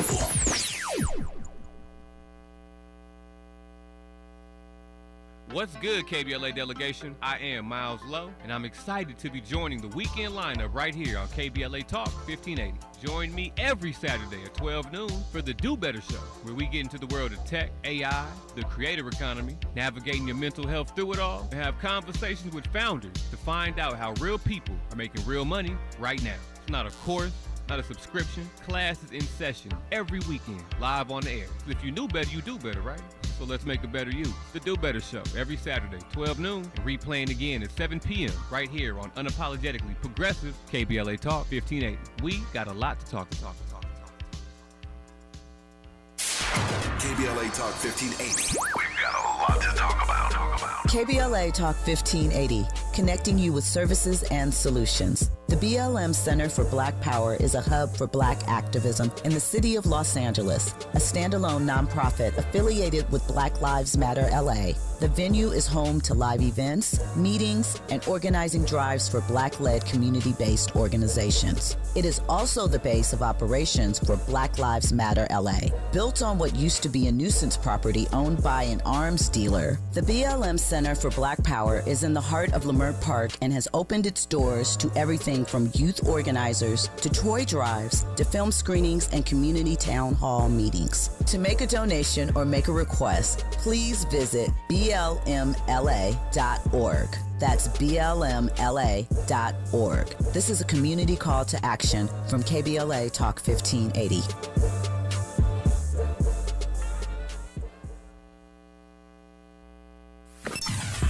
Sometimes he fails at fitting in, but we're okay with that. You're inside the Tavis Smiley Show.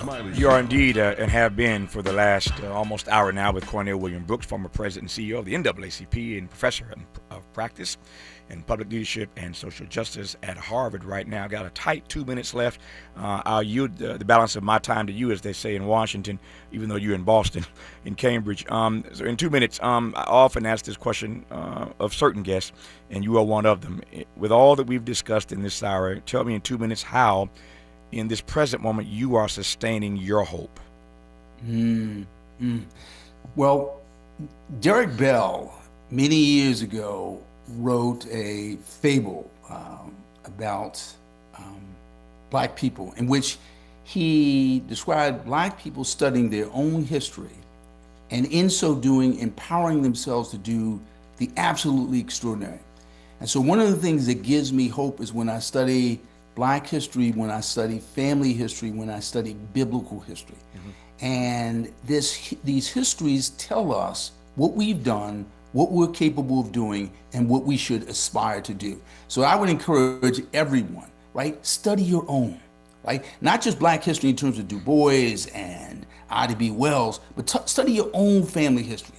not people who've made the newspaper or who've become famous, but those black folks who literally made their way every day in ways that represent a kind of extraordinary, ordinary courage. Mm-hmm. That gives me hope and inspires me and pushes me to do the very best that I can. Well, you're being at Harvard, teaching all these students gives me hope. I'm honored to have had you on this program today, as I have. I've been honored so many times over the course of our work together to have these public dialogues. He's the former president and CEO of the NAACP, now a professor of the practice of public leadership and social justice at Harvard. I repeat once again, they're blessed to have him, as were we, for this hour. Cornell, enjoy the rest of your day, man. Thank you for your deep insights. Thank you much. Thank you. More of Tavis Smiley when we come forward. KBLA 1580 Santa Monica. I'm Mike Island with BIN News Now. Children getting a hold of unsecured guns with fatal results is staying in the news. Another such case in Memphis, Tennessee, where police are investigating a recent shooting that left a 5-year-old dead. It happened in the city's Hickory Hill neighborhood. Police say they found a 5-year-old at the scene suffering from a gunshot wound. He was rushed to a hospital where he was later pronounced dead. Neighbors in the mostly black neighborhood tell WHBQ that 2 brothers found a gun and one was accidentally shot. This neighbor, Stan Glover, says he knew the child and the family. My guy just had a party for his son. His son just turned 5 years old. It just told me down that he's a great father. In Tennessee, there's no law that automatically makes it a crime if a parent leaves a firearm unsecured. No charges have been made, but that could change, WHBQ says. Get BIN News Now on demand 24/7 on the free iHeartRadio app. Recall 67A mobile appointments are now available in your area. We come to you, quick, easy, and under an hour. Complete the recall to get $500, plus a warranty worth thousands. Schedule today at CumminsRecall.com. This is the KBLA Sports Minute with Ray Richardson. The Dodgers are still having some issues. They lost their 4th straight. The Chicago Cubs put a 10-5 beatdown on the Dodgers Monday night in Chicago.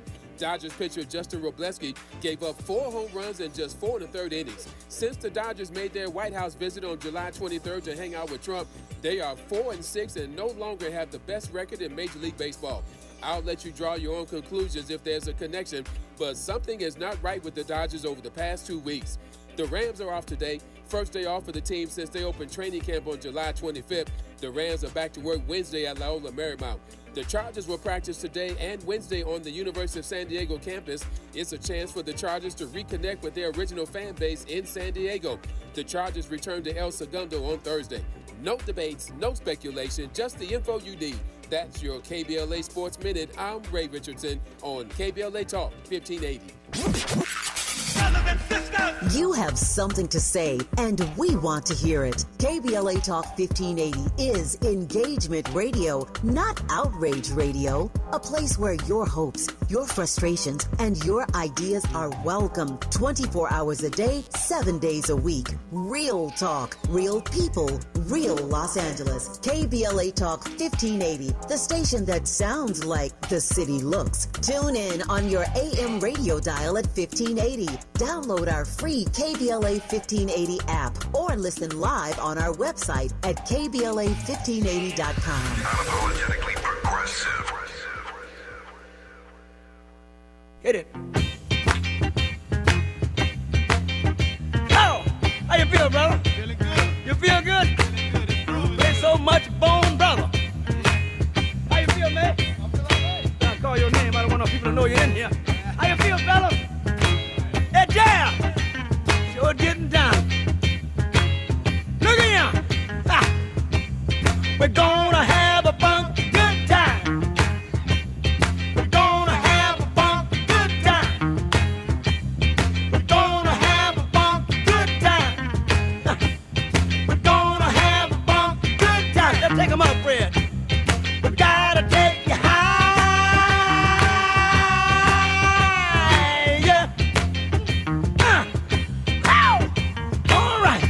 Do it again. You want to do it again, huh? Yeah, let's do one more time. We gotta take you high.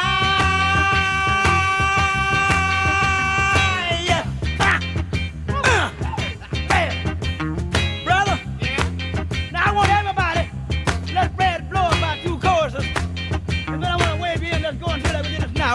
I want to wave you into this conversation. I'm Tavis Smiley, and that's the Godfather of Soul, James Brown. And we have arrived at the third and final hour of today's program, and I am pleased to welcome to this program the Editor-in-Chief of the AJC, the Atlanta Journal-Constitution, and the 2026 NABJ Convention co-chair. It's going down in Atlanta next week for all the black journalists. Leroy Chapman Jr., how are you, sir? Sir, I am doing just well. How are you doing? Man, if I complained, I'd be an ingrate. I'm doing well, and pleased to have you on this program. So much to talk about in this hour. I want to start, though, with a couple of broad things, if I can. And I think the first question is, what is it like being the editor-in-chief of a major newspaper right about now? I'm deliberately not coloring that question much more than that to give you all the canvas you need to paint, but just take me inside your office, inside your newsroom, and you a black man, no less. But what is it like being the editor-in-chief of a major newspaper right about now in this place called America? Yeah, so one, it's a great privilege. I'll start there. So I am the first to have this role here in Atlanta. So given that, it's always a moment where, I reflect upon, me being here and how I got here.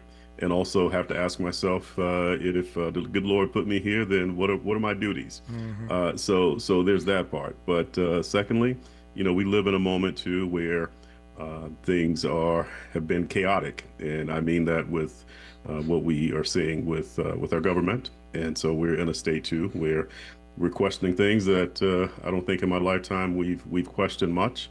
And then on top of that, you've got this new technology, these new consumption habits with information, and you've got AI, which is a threat out there, which further dilutes the idea that we all kind of operate by objective truth. So in sum, sir, it's a lot of things. It's a big challenge. It's a great privilege. Some of it sometimes is scary, but then there are moments that you just could not even predict, because I get to be in rooms with people who are making important decisions, and I am one of the folks who's able to observe. So that's something that I do not take for granted. You are a historic first in this role at this major newspaper, the AJC, and I think of the entreaty of someone years ago who once said that when and where we enter, the whole race enters with us. When and where we enter, the whole race enters with us. It ain't right, it ain't fair, but it is what it is. We all get judged by the successes or the failures of any one of us. How do you process that? How do you wear that garment? Well, in a place like Atlanta, you get people like Andrew Young, Ambassador Young, former Mayor Young. Mm-hmm. I got summoned, and what I mean by that is he said, "Look, we got to have a meal," and he sat and he talked about everything from what he was doing with Dr. King to people like who were behind the scenes, like Clarence Avant during the years, who supported him. Our own Henry Aaron right here, who was a quiet but pivotal figure in civil rights, who helped in ways that that history may not even has adequately documented. Mm-hmm. So when you start thinking about people and having been here in Atlanta and have actually been able to meet and touch and know people like Henry Aaron and sit with Ambassador Young, what your charge is clear. I don't think it's in any kind of dispute. So I'm not in conflict with that, and I understand the assignment. Yep. When you said earlier, you said a few things already that are worth packing, so it's going to be a great hour. I can see that already. Thank you for that.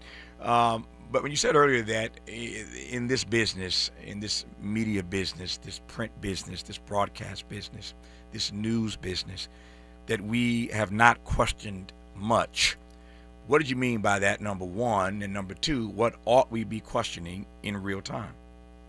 So I got in this business in 1994. And there were just things that I never questioned that we've had to question. I mean, we can start with things like the peaceful transfer of power. Mm-hmm. So as I became a journalist in 1994. I kind of fast-tracked in our business because by the time we got to 2000, I was actually on an editorial page in Greenville, South Carolina. And Greenville, South Carolina is also the birthplace of the now late Reverend Jesse Jackson. That's right. And so, so I've spent, and I had a relationship with him too. So I've spent kind of a lifetime with folks who understand the struggle. So when I say back then, if you had told me in 1994 we would end up with where we are on January 6th, it would be hard to believe, because our belief was that America was at a different place, and the fact that we wound up where we are things that beforehand we never questioned whether or not we would have things like that. So that's the part we question. And then when I talk about technology part, we know generative AI means that now people don't just get the information from newspapers, they get them from social media and from sources all over the world that are unknown. So these aren't known people. I'm a journalist that was in your community. That's how I've made my living, is being in your community, being one of you, telling you what's happening and laying out facts for you. Well, now everyone's connected, and anyone can produce video that may tell you one thing and it could be absolutely false. So it's harder for people to operate out of what we had termed to be objective truth. And those things are really elemental for our democracy, objective truth. So that's what I speak of. It's a difficult place to be, and it's something that collectively we're going to have to confront and get better educated around. The NABJ, the National Association of Black Journalists, is headed to Atlanta this year for their annual soiree, their annual convention. The theme this year is Our Revolution, Truth, Power, and Black Journalism. Our Revolution. I want to unpack that phrase when we come forward. As part of their theme, we are honored to be in conversation with the Editor-In-Chief of the Atlanta Journal-Constitution, who's also the co-chair of this year's convention, Leroy Chapman, Jr. More with him when we come forward on Tavis Smiley. Every day, somebody somewhere is trying to silence the truth. Not on this show. For over 3 decades now, Tavis Smiley has been bringing you the conversations that matter, the voices that challenge, the ideas that move us forward, from the halls of power to the heart of the community. Tavis covers it all. Real talk in real time. This is Tavis Smiley. The KBLA 1580 app puts the realest conversations right in your pocket. Stream live wherever you are in the world. No static. No searching the dial. A crystal clear connection 24/7, exactly when you want it. We recommend that you keep automatic updates enabled. Set it and forget it. So the app stays up to date with store requirements, bug fixes, and new features as we roll them out. Download the KBLA 1580 app today and stay plugged into the conversation everyone's having. Unapologetically progressive. You're listening to KBLA Talk 1580. We don't tell you what to think, just what to think about. Just in case you missed our Procrastination Crenshaw Town Hall. Been dealing with the lies of Crenshaw Destination. I live on this street. I remember the first day I came and it was no parking. And they said it'd be 6 months just to fix the wall. They started putting the big boulders down, and my life has changed ever since then. My kids haven't had graduation parties. They haven't had birthdays. My car's been in the shop multiple times. All my tires have been replaced multiple times, each one. I spent $1,000 on my front lawn because it's 6 months. Keep replacing sprinkler. Now it's just dirt. You know, it's frustrating because I'm not a politician, but I know politics. You know, and I know the Smiley said the councilman, but I want to go above that. Karen, you want my vote? Make things happen. Talk is cheap. We can play these games. Period. Because if you can't fix it, somebody will. Not letting them get away with anything. We're KBLA Talk 1580.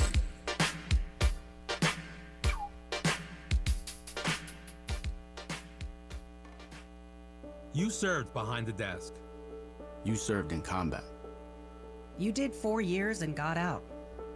You were drafted. You gave 20 years. You gave exactly what your country needed. And so did you. When you raised your hand and swore an oath to your country, when you put your name on a dotted line, you became part of only 1% of Americans who did the same. You are a veteran. You are a veteran. You are a veteran. Because no matter when, where, or how you served, you made a sacrifice for your country, and you deserve support. If you're struggling with life after service, don't wait. Reach out. Reach out to a loved one, to a fellow veteran, to VA. Find resources at va.gov/reach. Brought to you by the United States Department of Veterans Affairs and the Ad Council. Freedom is an endless meeting. So let's get back to it with Tavis Smiley. Tavis Smiley and Leroy Chapman Jr., who is the editor-in-chief of the AJC, the first brother to have this historic position. That's high cotton, as we say down south. Honored to have him on this program. He's also one of the co-chairs of the 2026 NABJ convention, meeting next week in Atlanta in the ATL. The theme for this year's convention is Our Revolution, Truth, Power, and Black Journalism. I could spend the entire rest of this hour, another 45 minutes, just unpacking that theme. But I want to spend a few moments unpacking or giving him a chance to unpack those first two words, our revolution. And I start with this, Leroy. We all recall a couple of years ago when Donald Trump went to NABJ in Chicago and slapped and spanked and insulted his way through that conversation. That didn't look like a black media revolution, a black journalist revolution to me. So when you lead with a theme called Our Revolution, you better unpack that for me because I don't see it. I was there in Chicago, and I was among the conversations there. And first of all, Rachel Scott, who confronted the then candidate Trump, and who had the, I think, dust up that everyone remembers from that. She was brave. She did what a journalist should do. And I think, there was things you can understand on either side of that about inviting candidate Trump in, because it is known how he has been combative with the media in general, and certainly black journalists have gotten plenty from the president. However, also too, knowing campaigns, this was a space that wasn't safe for Donald Trump. And the idea that his campaign would put him in that critical moment in any place that wasn't necessarily safe. And when I say that, he got to be questioned by a journalist. And so it was not favorable to him. He has a big social media mouthpiece, of course. So it felt like the timing of it, that there was a responsibility to understanding what could happen. It was a responsibility to make sure that he stood to answer for some of the things that he was campaigning on. And so despite some of the theatrics, I think there was that part of it that we needed as a nation. I need you to unpack a bit more for me your use of the word safe. When you say it was not safe for him, give me some more. I'm not following you on that. Oh, I mean, just if you're thinking about a campaign. So I've been covering campaigns for a long time, just about as long as I've been in journalism. So my first, understanding of a national campaign was 2000. I'm from South Carolina, so early voting South Carolina, I was deeply steeped in politics, so I had a good understanding of what a national campaign would want to do down the stretch. So we're talking essentially about the month of August, and you're voting in November. So if you're able to pick friendlies in terms of media, you pick friendlies. Mm-hmm. So he was not able to pick who he's going to speak to. He had a choice to come to NABJ or not. He came, but he did not have a choice to say, I'm only going to speak with this journalist. So that's what I mean by safety. So it was a moment where it is a rarity. Down the stretch of a campaign, you really, they don't put candidates in front of people who are not folks who are friendlies. So that's what I mean by that. What mistakes did NABJ make in that moment? You've been in these conversations. I've been in these conversations. It's been a couple of years now, and yet there's still reverb from that moment, hence our conversation about it 2 years later. What mistakes, what complicity does NABJ have in that meltdown? I think that part of it is twofold. One, I think that being able to nail the other part with the Democratic nominee, it's that. And I think there was a genuine scheduling conflict, and they didn't prioritize NABJ. So it sort of put NABJ in a position to only have the Republican nominee and not the Democratic. I've been in that convention since I think my first time I went in 2000, and every single year almost, with the exception of probably the last couple of cycles, we've had both. So I've been there with George W. Bush and John Kerry, both addressing NABJ and its journalists. So I think that's the model. That's the thing that we should have tried, I think, a little bit harder to get our arms around. So that's probably the biggest thing, is that we needed both. And I think secondly too, with Donald Trump, I mean, it's an understanding too of his own combative nature. And if you had to go and look back at it, we did something that's very conventional. But when you got a candidate that's unconventional, maybe you rethink that a little bit. Would Donald Trump be invited back to NABJ today, like 2026 in Atlanta? And if he showed up, how might things be different or better or worse than they were a couple years ago? So he's still a sitting president. We know who Donald Trump is, and so we understand all of what that means. He's a sitting president. So if NABJ is speaking truth to power, then yeah. But I think the terms of an appearance should be something that is really aimed at putting any sitting president. If you're this journalism organization, our goal is to make sure that we are speaking to the interest of Black America. It's America at large, but also it's Black America. So it would, I don't know what that looks like, but I do think that given what we've seen historically, there would be some rethinking around it. Yep. Just for the record, was he invited this year? I assume not, but I'm just asking, was he invited this year? And for that matter, were other candidates who are potential candidates for the White House invited? I just talked to Mark Morial on this program last week when the Urban League was having its convention in Nashville, and they invited a number of potential Democratic candidates, and some of them showed up, and Kamala Harris made some news there at that conference, suggesting there was time to expand the Supreme Court to 13 members and talking about the Electoral College needing to be revisited. You saw that. You're the editor-in-chief of a major paper, so you know this as well as I do. She made some news there. So what, if anybody, is on the docket at NABJ this year? So being that this is not a presidential election year, I don't think those folks are necessarily prioritized, even the ones who are thought to be candidates at some point. I think the goal was to invite folks who would be in the midterm elections, things that are consequential. So I know there were some invites that went out for some of those. Georgia is one of those states, right? The balance of power in the United States Senate may well be decided by one of those Senate seats that happen to be in Georgia. So I know that there was some of those invitations sent. I am not clear on who all has accepted at this point, but I do know that the goal was to be in the moment of the news of right now. And the news of right now is really the midterms and not necessarily the presidential election to come. Yep. So back to that theme this year, our revolution: truth, power, and Black journalism. We've talked about our revolution, or the lack thereof. We've talked about objective truth, as you put it. I want to talk about power and Black journalism, but not in that order. What is the role, to your mind, to the organization's mind, what is the role in this present moment of Black journalists? I think speaking directly to the impact of what policy that's local, it's national, that influences local. What impact is that having on the well-being of Black America?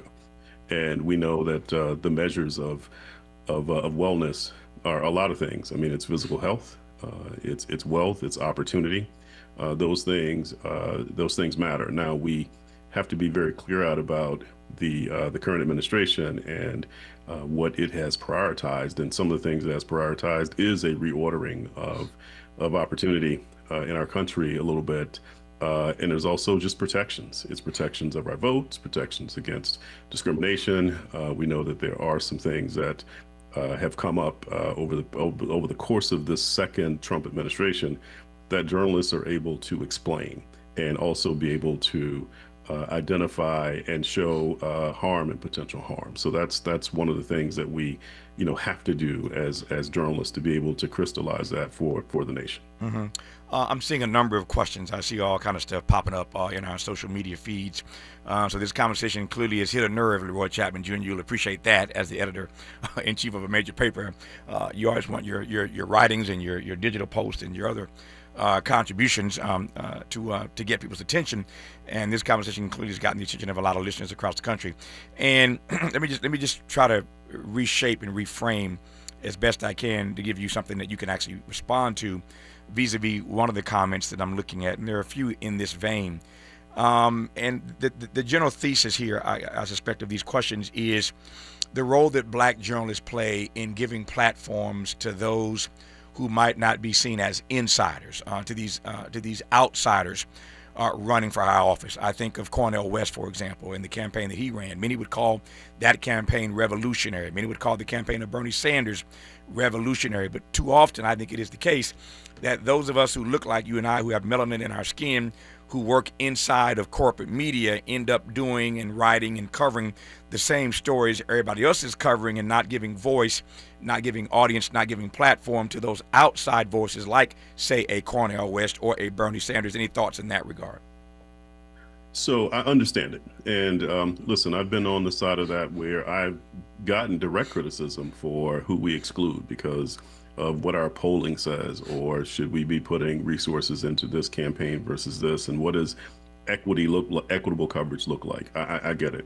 But I do, as a newspaper editor, have to say that a part of that too is being able to put our resources around the decision that will actually lie before voters. And sometimes, you know, we can't ignore the fact that money and your whether or not your party has is on the ballot, meaning that in many states there are some third-party candidates, they are not even on the ballot, that they have to be there as an independent. So we understand what it means. We understand that, you know, in the course of an election that there are many folks who should have a pathway to at least making a case to voters. But I think at a certain time too, there's a moment to be able to hear from everyone, but then there's a moment where the realities of how a campaign is run and won have to win out. And when that moment happens, meaning that we are very close to an election and we know who has the money to actually win a campaign because it takes money, then that's when you have to pivot. But there's a moment to be inclusive, and we certainly try to do that here. Let me double click this because part of what concerns me about our business, and I'm saying our because I'm in it as well, obviously. Part of what concerns me, although I'm independent and I'm not a part of the corporate media structure, but part of what troubles me, Leroy, if we're going to be honest about this, speaking of objective truth, is that I believe the media is complicit too often in shaping the outcome. I hear your point that we got to cover those who we think can win, but that's the problem. Who are we to decide who those persons are? And polling can't be the only answer to that particular question, but I think we are guilty of putting our thumb on the scale and helping to shape the outcome so that the coverage that we give these candidates, the way we cover these campaigns, ends up becoming a self-fulfilling prophecy. So that if Cornell West or Bernie Sanders or pick somebody else don't get the same coverage that a Joe Biden or an Obama or a Kamala Harris or, you know, Donald Trump gets, then of course they're not going to be one of those final choices, because we have, again, wittingly or unwittingly put our thumb on the scale. We've helped shape the outcome. There have been all kinds of studies done about the amount of coverage that Bernie, for example, received versus Hillary or Trump back in the day. And so I think that we're guilty here. I mean, if you ask me, you want me to be straight honest about it, it was the media that created Donald Trump. I said to somebody the other day, Leroy, that we hear this phrase all the time, the media builds you up and they tear you down. I said, no, get your conjunction right. The media doesn't build you up and tear you down. The media builds you up to tear you down, because the media is making money coming and going. They're making money when they build Donald Trump up, and they're making money covering him now, trying to take him down. So I guess I'm pressing toward a response from you about the complicity that we have in the way we cover these campaigns that ends up, again, being a self-fulfilling prophecy where we help with our coverage determine the outcome. Does that make sense? I hear what you're saying, right? But you said the Donald Trump as an example of this. And so when we talk about media, I think what built Donald Trump first wasn't the news media. It was The Apprentice. It was television. And so he had a certain celebrity that made him a candidate. And we've seen other celebrities try to run, and he was able to do things and tap into things. And I understand your point. And I think, you know, your gripe is probably with television news more than what we do. I'm in charge of a local newspaper. And so the things that we do, because we're closest to the people, we're not about the scale of national, we're about the interest of local. But we're an important state. So we are right now at a moment where we are really getting to be a 50-50 state. So if you think about, Tavis, how you and I, you know, we're roughly the same age, been in politics for a long time. You know, there was a time when the path to the presidency, You had Ohio, you had Florida, you had Pennsylvania. Those were all like 50-50s, and that's changing. So we're at this inflection point where Ohio is very much less 50-50 than it was, and we've got Florida that's probably a little bit more red. So the point I'm making is that where Georgia is now, Georgia is probably more 50-50. North Carolina is probably heading there, and getting to those things. The way we look at this is very much a local story. Yeah. So it's not the national scale of building people up. It's the local story of, where's Georgia's interest in this? And so I have a different thing, but I think your point is valid, and I think it's probably more of a discussion for someone who is at the national level and on broadcast television. I hear your point about the broadcast piece, but I find that that so often on the local level we follow the national narrative, and so it ends up being one and the same. I'm not sure that line of demarcation is as distinct as you're drawing it, but I take your point, and I respect that about local versus national. When we come forward, I do want to talk to you specifically about Georgia, since you are the editor-in-chief of the AJC. We'll talk about Georgia becoming more of a 50-50 state, more purple than the red that the bright red that it used to be. More broadly, I want to talk about the South, and I want to talk about, again, the power part of this year's theme for NABJ, meeting in Atlanta next week, Our Revolution, Truth, Power, and Black Journalism. We'll do the power part when we come forward here with Leroy Chapman Jr. on Tavis Smiley. Who's sitting across from Tavis this week? Leaders, legends, game changers, the people shaping the country and the culture. They come to Tavis Smiley because this is where the real conversations happen. No spin, no fluff, just straight talk and straight answers. Tavis Smiley, because the Kingian question, where do we go from here, starts right here.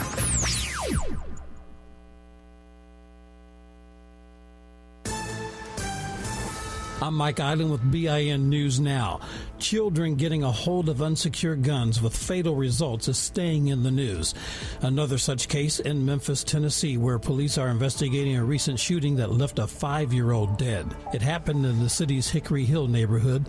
Police say they found a 5-year-old at the scene suffering from a gunshot wound. He was rushed to a hospital where he was later pronounced dead. Neighbors in the mostly black neighborhood tell WHBQ that 2 brothers found a gun and one was accidentally shot. This neighbor, Stan Glover, says he knew the child and the family. My guy just had a party for his son. His son just turned 5 years old. It just told me down that he's a great father. In Tennessee, there's no law that automatically makes it a crime if a parent leaves a firearm unsecured. No charges have been made, but that could change, WHBQ says. Get BIN News Now on demand 24/7 on the free iHeartRadio app. Recall 67A mobile appointments are now available in your area. We come to you quick, easy, and under an hour. Complete the recall to get $500 plus a warranty worth thousands. Schedule today at CumminsRecall.com. This is the KBLA Sports Minute with Ray Richardson. The Dodgers are still having some issues. They lost their 4th straight. The Chicago Cubs put a 10-5 beatdown on the Dodgers Monday night in Chicago. Dodgers pitcher Justin Robleski gave up 4 home runs in just 4 1/3 innings. Since the Dodgers made their White House visit on July 23rd to hang out with Trump, they are 4-6 and no longer have the best record in Major League Baseball. I'll let you draw your own conclusions if there's a connection, but something is not right with the Dodgers over the past 2 weeks. The Rams are off today. First day off for the team since they opened training camp on July 25th. The Rams are back to work Wednesday at Loyola Marymount. The Chargers will practice today and Wednesday on the University of San Diego campus. It's a chance for the Chargers to reconnect with their original fan base in San Diego. The Chargers return to El Segundo on Thursday. No debates, no speculation, just the info you need. That's your KBLA Sports Minute. I'm Ray Richardson on KBLA Talk 1580. We've got a lot to talk about. I'm Reverend Gerald, the life coach. Is someone you love struggling with addiction and mental illness? Is improving your family's health important? Want to leave a legacy that your family can grow? Are you ready to enhance your perception of life experiences? Then wake up weekends at 7 a.m. with Urban Family Focus and get the wisdom, opportunity, resources, and motivation to live your best life. Join the conversation on Urban Family Focus Saturday and Sunday at 7 a.m. Unapologetically progressive. KBLA Talk 1580. We've got your black.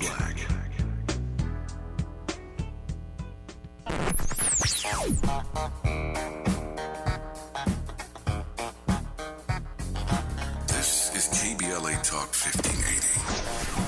Talk radio. That's music to your ears. We're unapologetically progressive. KBLA Talk 1580. Whether you're on the lake, on the river, or on the bay, when you hop on board for a day on the water, make sure everyone's on board with wearing a life jacket. Life jackets save lives. Get on board. A message from California State Parks Division of Boating and Waterways. The more you listen to your kids, the closer you'll be. So we asked kids, what do you want your parents to hear? I feel sometimes that I'm not listened to. I would just want you to listen to me more often and evaluate situations with me and lead me towards success. We're not adults, so just be there and like listen. I just want someone to yap to. And I just feel like I'll be fine like if someone just hears me talk and talk and talk and talk and talk and talk and talk. You're doing a really good job. And I don't think I tell you that enough. And I know sometimes we get into it and it's just hard on both of us. But, try to understand me more and I'll try to do the same. Listening is a form of love.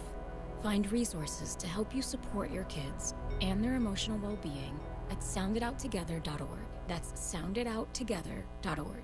Brought to you by the Ad Council and Pivotal. This November, you'll decide who leads California. So shouldn't you hear directly from the people asking for your vote? Join us for California Voices, a political town hall and ballot forum, Saturday, October 3rd, 2026. Meet candidates running for governor, lieutenant governor, attorney general, and other major statewide and local offices, including mayor of Los Angeles, city attorney, and LA County sheriff. Get clear, nonpartisan breakdowns of the propositions on your November ballot, both sides, no spin. And ask your questions directly, in real conversation, face to face. California Voices is brought to you by KBLA Talk 1580 and the Empowerment Congress, giving you the information you need before you vote. Mark your calendar, Saturday, October 3rd, 2026, California Voices. Follow KBLA 1580 for details and download the KBLA 1580 app. Your vote, your voice. Be there. You ready? Drop it. 2 shows, 1 Friday. All Amanda Seals. What's up, y'all? Catch me here on KBLA Talk 1580. First from noon to 2 p.m. And if you miss me, I'm back 4 to 6 p.m. See, this is where the conversation gets real. Ooh, and it gets good. So don't miss it. Fridays only on KBLA Talk 1580.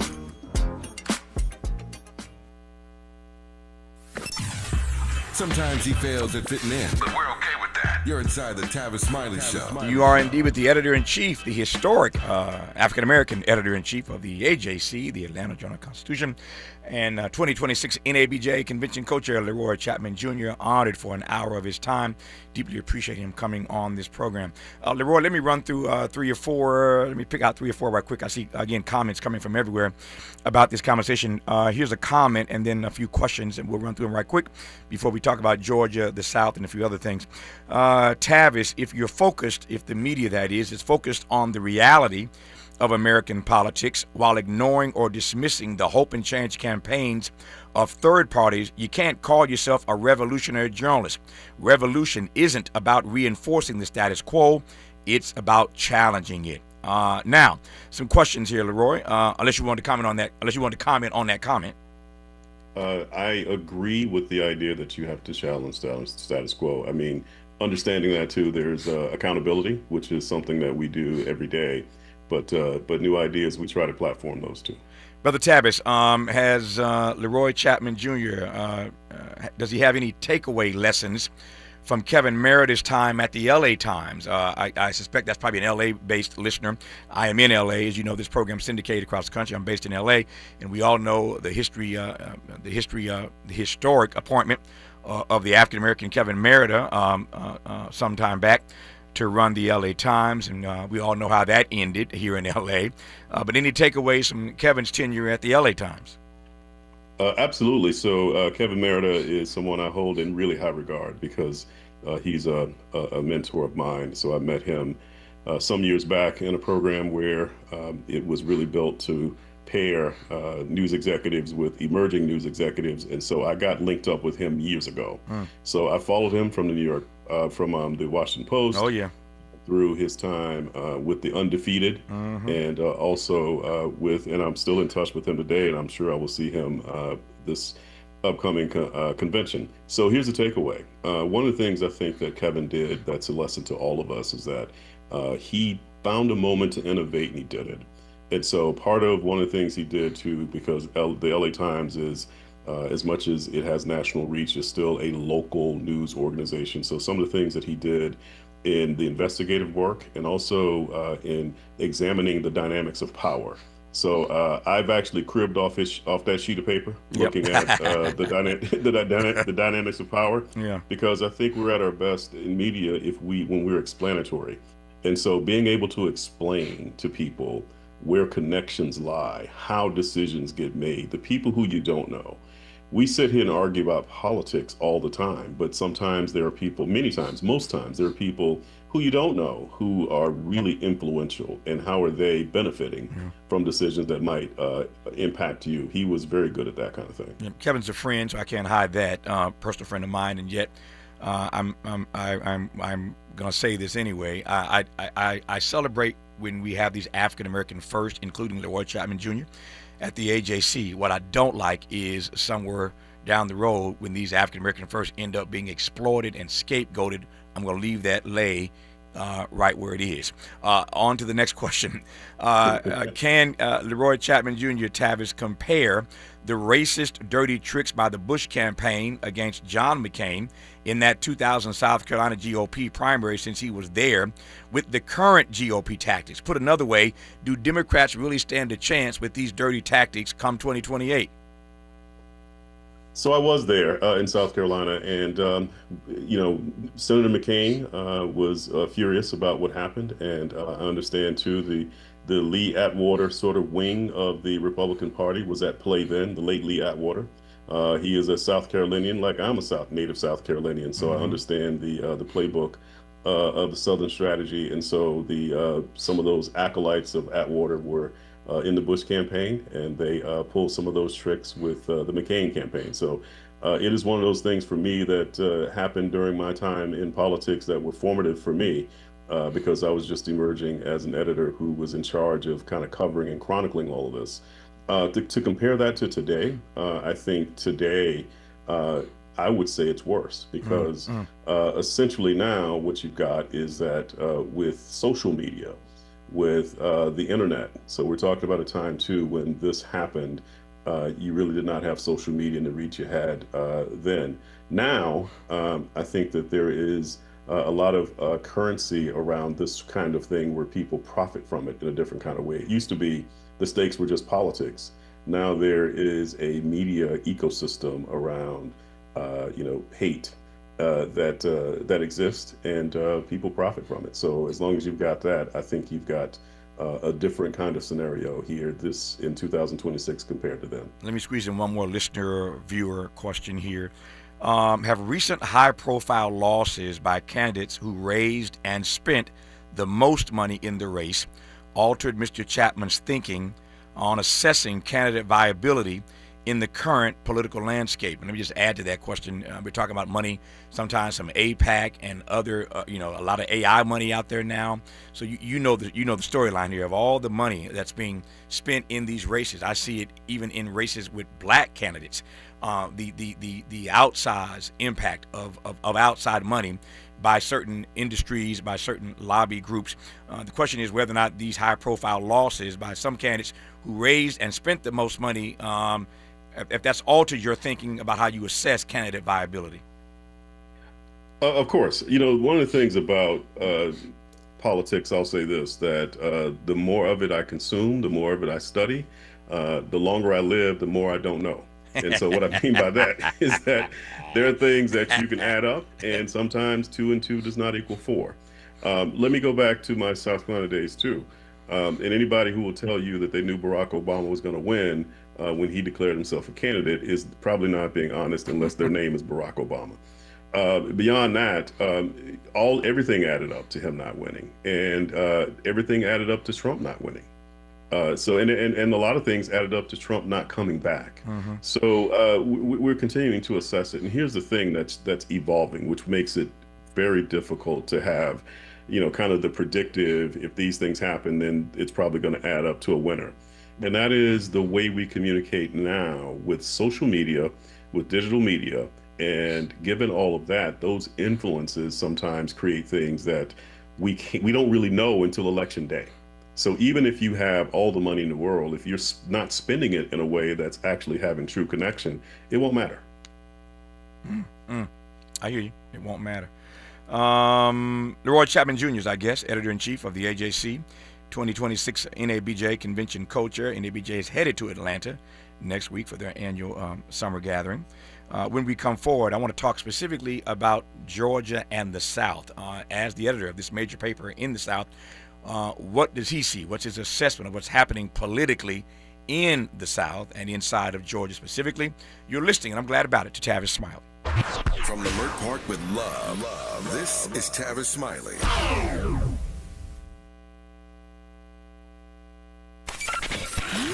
Just in case you missed our Procrastination Crenshaw Town Hall.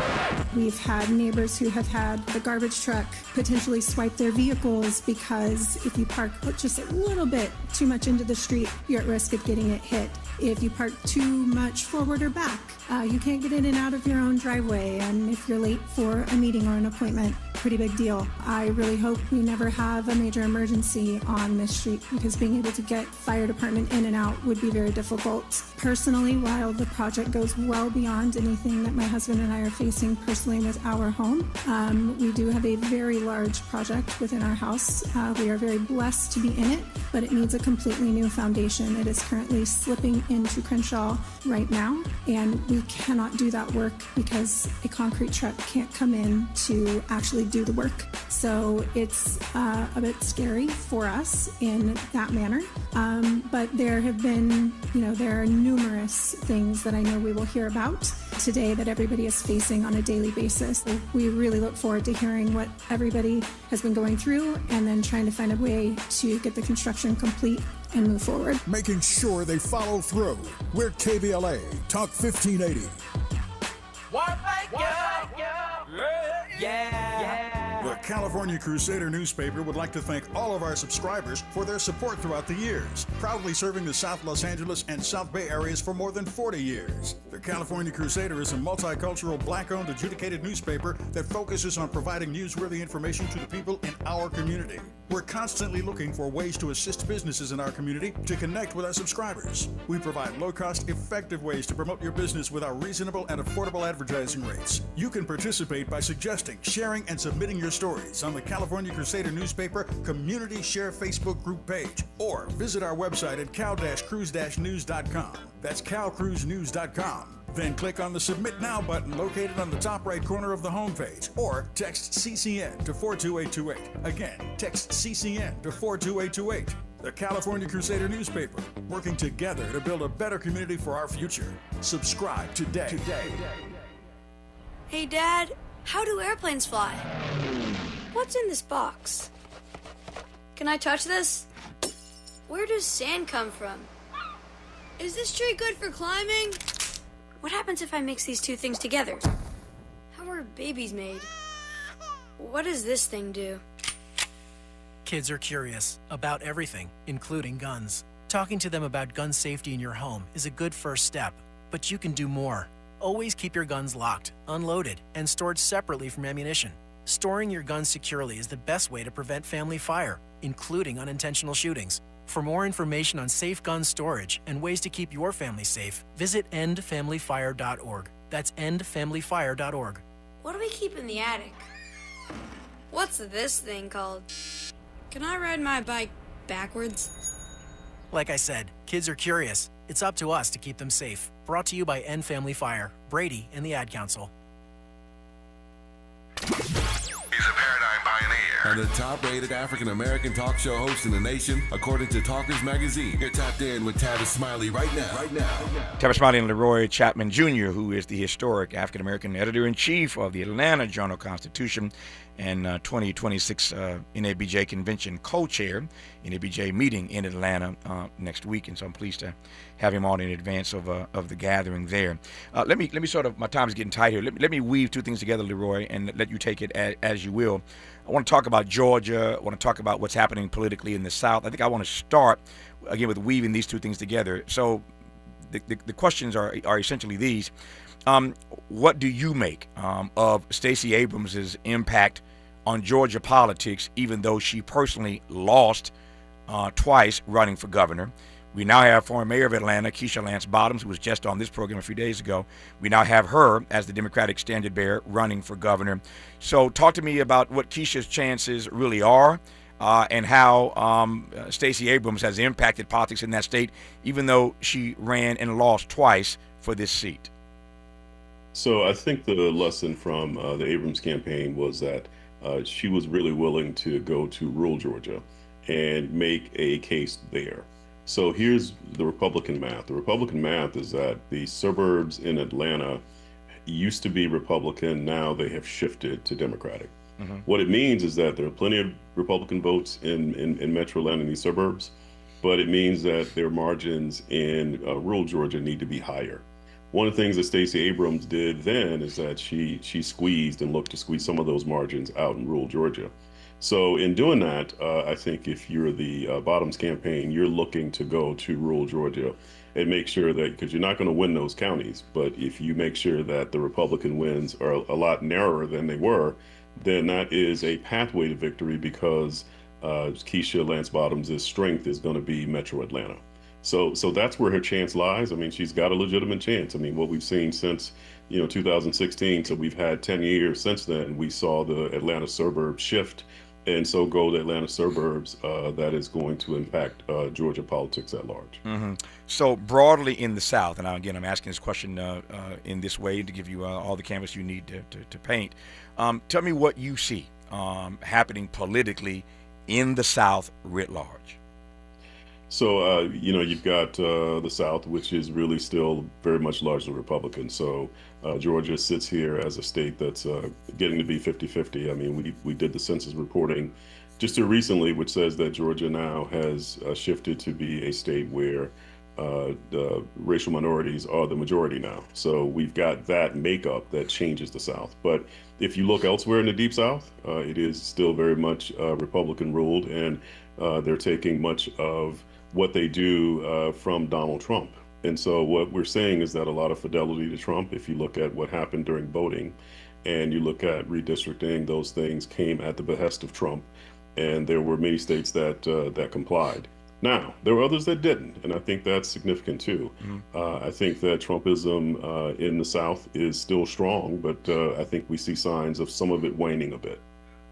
Yeah.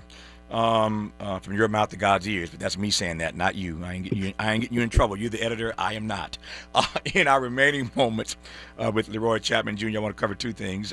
One, you should know that the AJC won a prestigious Peabody Award this year under his watch, under his leadership, for looking at immigration enforcement in Georgia. We think immigration, we don't think necessarily Georgia. But I want to just celebrate the AJC and his leadership for winning that Peabody Award. We'll talk about that briefly when we come forward. And then we'll close with this question about power. No, I didn't forget. The theme this year is Our Revolution, Truth, Power, and Black Journalism. And I wonder whether Leroy Chapman Jr. believes that black journalists in particular, have any power to shift the narrative that we are currently subject to in this country. Put another way, do we have the power vis-a-vis black journalism to course correct, to help America course correct with the truth that we can tell on the platforms we have access to? You're listening to Tavis Smiley. Helping to stretch your moral and political imagination. This is Tavis Smiley.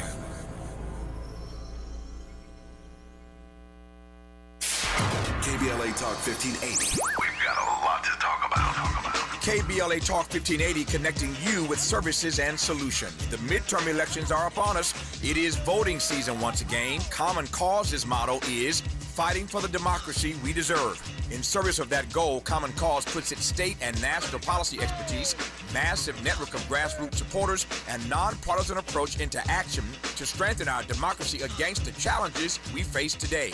They work at every level of government on priorities that impact each of our lives, like defending the right to vote, limiting big money's influence on our elections, holding public officials accountable, and more.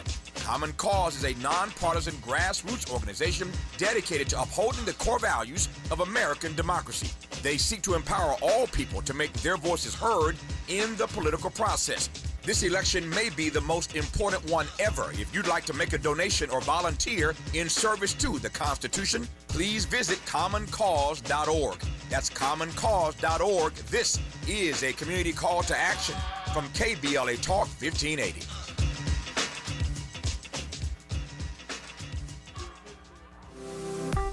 It's never too early to start talking about money in realistic ways with your kids. JP Morgan Chase navigates how to educate your kids now about creating long-lasting, healthy money habits. Whether your kids are in elementary school, high school, or college, now is a great time to start a conversation about ways to create healthy money habits as they grow, ultimately benefiting their financial future. Talking about money in a realistic way to support your kids' lifestyle and dreams, your first banking account geared towards high school or college. It's never too early. Explaining the basics, what you earn and what you spend, building financial confidence starts with getting organized. Learning and practicing vital money skills now will stay with them for life. Tools they will have to stay on top of their finances and achieve their goals. This segment is sponsored by JP Morgan Chase. You say you'd never give in to a meltdown. Never let kids' toys take over the house. And never fill your feed with kid photos. You'd never plan your life around their schedule. Never lick your thumb to clean their face. And you'd never let them leave the house looking like less than their best. You say you'd never put a pacifier in your mouth to clean it. Never let them stay up too late. And never let them run wild through the grocery store. Peanuts on aisle 6 and aisle 3. So when you say you'd never let them get into a car without you there, no, it can happen. 1 in 4 hot car deaths happen when a kid gets into an unlocked car and can't get out. Never happens. Before you leave the car, always stop, look, lock. Brought to you by NHTSA and the Ad Council. Freedom is an endless meeting. So let's get back to it with Tavis Smiley. Tavis Smiley, Leroy Chapman Jr., Editor-In-Chief of the AJC, one of the co-chairs of the NABJ convention meeting in Atlanta this week. I'm speaking too fast because I'm looking at my clock. I got 3 minutes left, and I want to give Leroy a bit more time here. So let me slow down. So the Peabody, congratulations on that. Talk to me very quickly about immigration and what you have seen in Georgia, of all places. Well, we're not known as being a hotbed for immigration, but Georgia has grown tremendously because of immigration. And so the enforcement that we saw here when our new administration took power, we were able to chronicle it. And so that's what the Peabody is about. It's about being able to bring insight into the American people, what was going on the ground. As the president was saying, here's what we're doing. We were able to look at it, the good, the bad, the ugly, all of it, and unvarnished sort of look at what was happening on the ground. So we appreciate the Peabody recognizing our work. But I'm indebted to the journalists who were out there doing it. I was sitting comfortably. They were in the streets. Congrats on the Peabody for the AJC. So I'll close with this question about power. The theme again for NABJ meeting in Atlanta next week. It's called Our Revolution: Truth, Power, and Black Journalism. We've dissected that entire theme. So the last word here is power. And I wonder what power you think we have as black journalists to sort of shift the prevailing narrative right now. What power do we have, if any, to help America course correct in this moment? Well, I think the truth has power, and Tavis, I'm a Southerner, and I think that's biblical. So let's start there. I think the truth has power. Secondly, I do think that we're in a moment, though, where we're able to tell our own stories in ways where there used to be gatekeepers. to say, here's what you do. But there are no gatekeepers, and I think that people who are enterprising can go out and tell those stories. When I have young journalists here, I let them and remind them of that responsibility. And I think the third thing, too, is just about the conversations we wind up having, and I think social media certainly can, we can over-index on that, and it can create conversations that really miss the mark. An example of that is kind of the conversation we're having around a dress code over at Tuskegee, and it got into a conversation where people were just openly criticizing young people. And I got to tell you this. So we had 6 fellows from the Ida B. Wells Society come to us and spend the summer. So we took them on, and let me tell you about those HBCU students. They came every day prepared, they're professional, they learned. And let me tell you what they did too. We had 6 of them. 4 of them gave me handwritten notes thanking me. So these are not kids who don't understand how things work. These are not kids who are unprepared for professional environments. These are kids who absolutely are being prepared. So sometimes we can over-index even on our own conversation that we're having. Well, they were blessed to have an internship at the AJC, and more to the point, they were blessed to have access to you. Leroy Chapman Jr. is Editor-In-Chief, brother Editor-In-Chief of the AJC, and 2026 NABJ Convention co-chair. They are meeting once again in Atlanta. Leroy, have a great convention. Thank you for this hour to discuss all these issues. We deeply appreciate it. Wish you nothing but the best, my friend. All right. Thank you for having me, and God bless. God bless you. What a great honor to have you on. Just like that, 3 hours are gone. We're back here tomorrow, Lord willing, to do it all over again. Until tomorrow, thanks for listening to Tavis Smiley, and as always, keep the faith. Yeah, baby. Yeah. Yeah. Like way up yonder, man.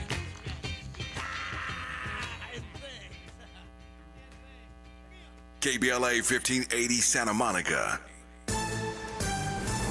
I'm Mike Island with BIN News Now. Children getting a hold of unsecured guns with fatal results is staying in the news.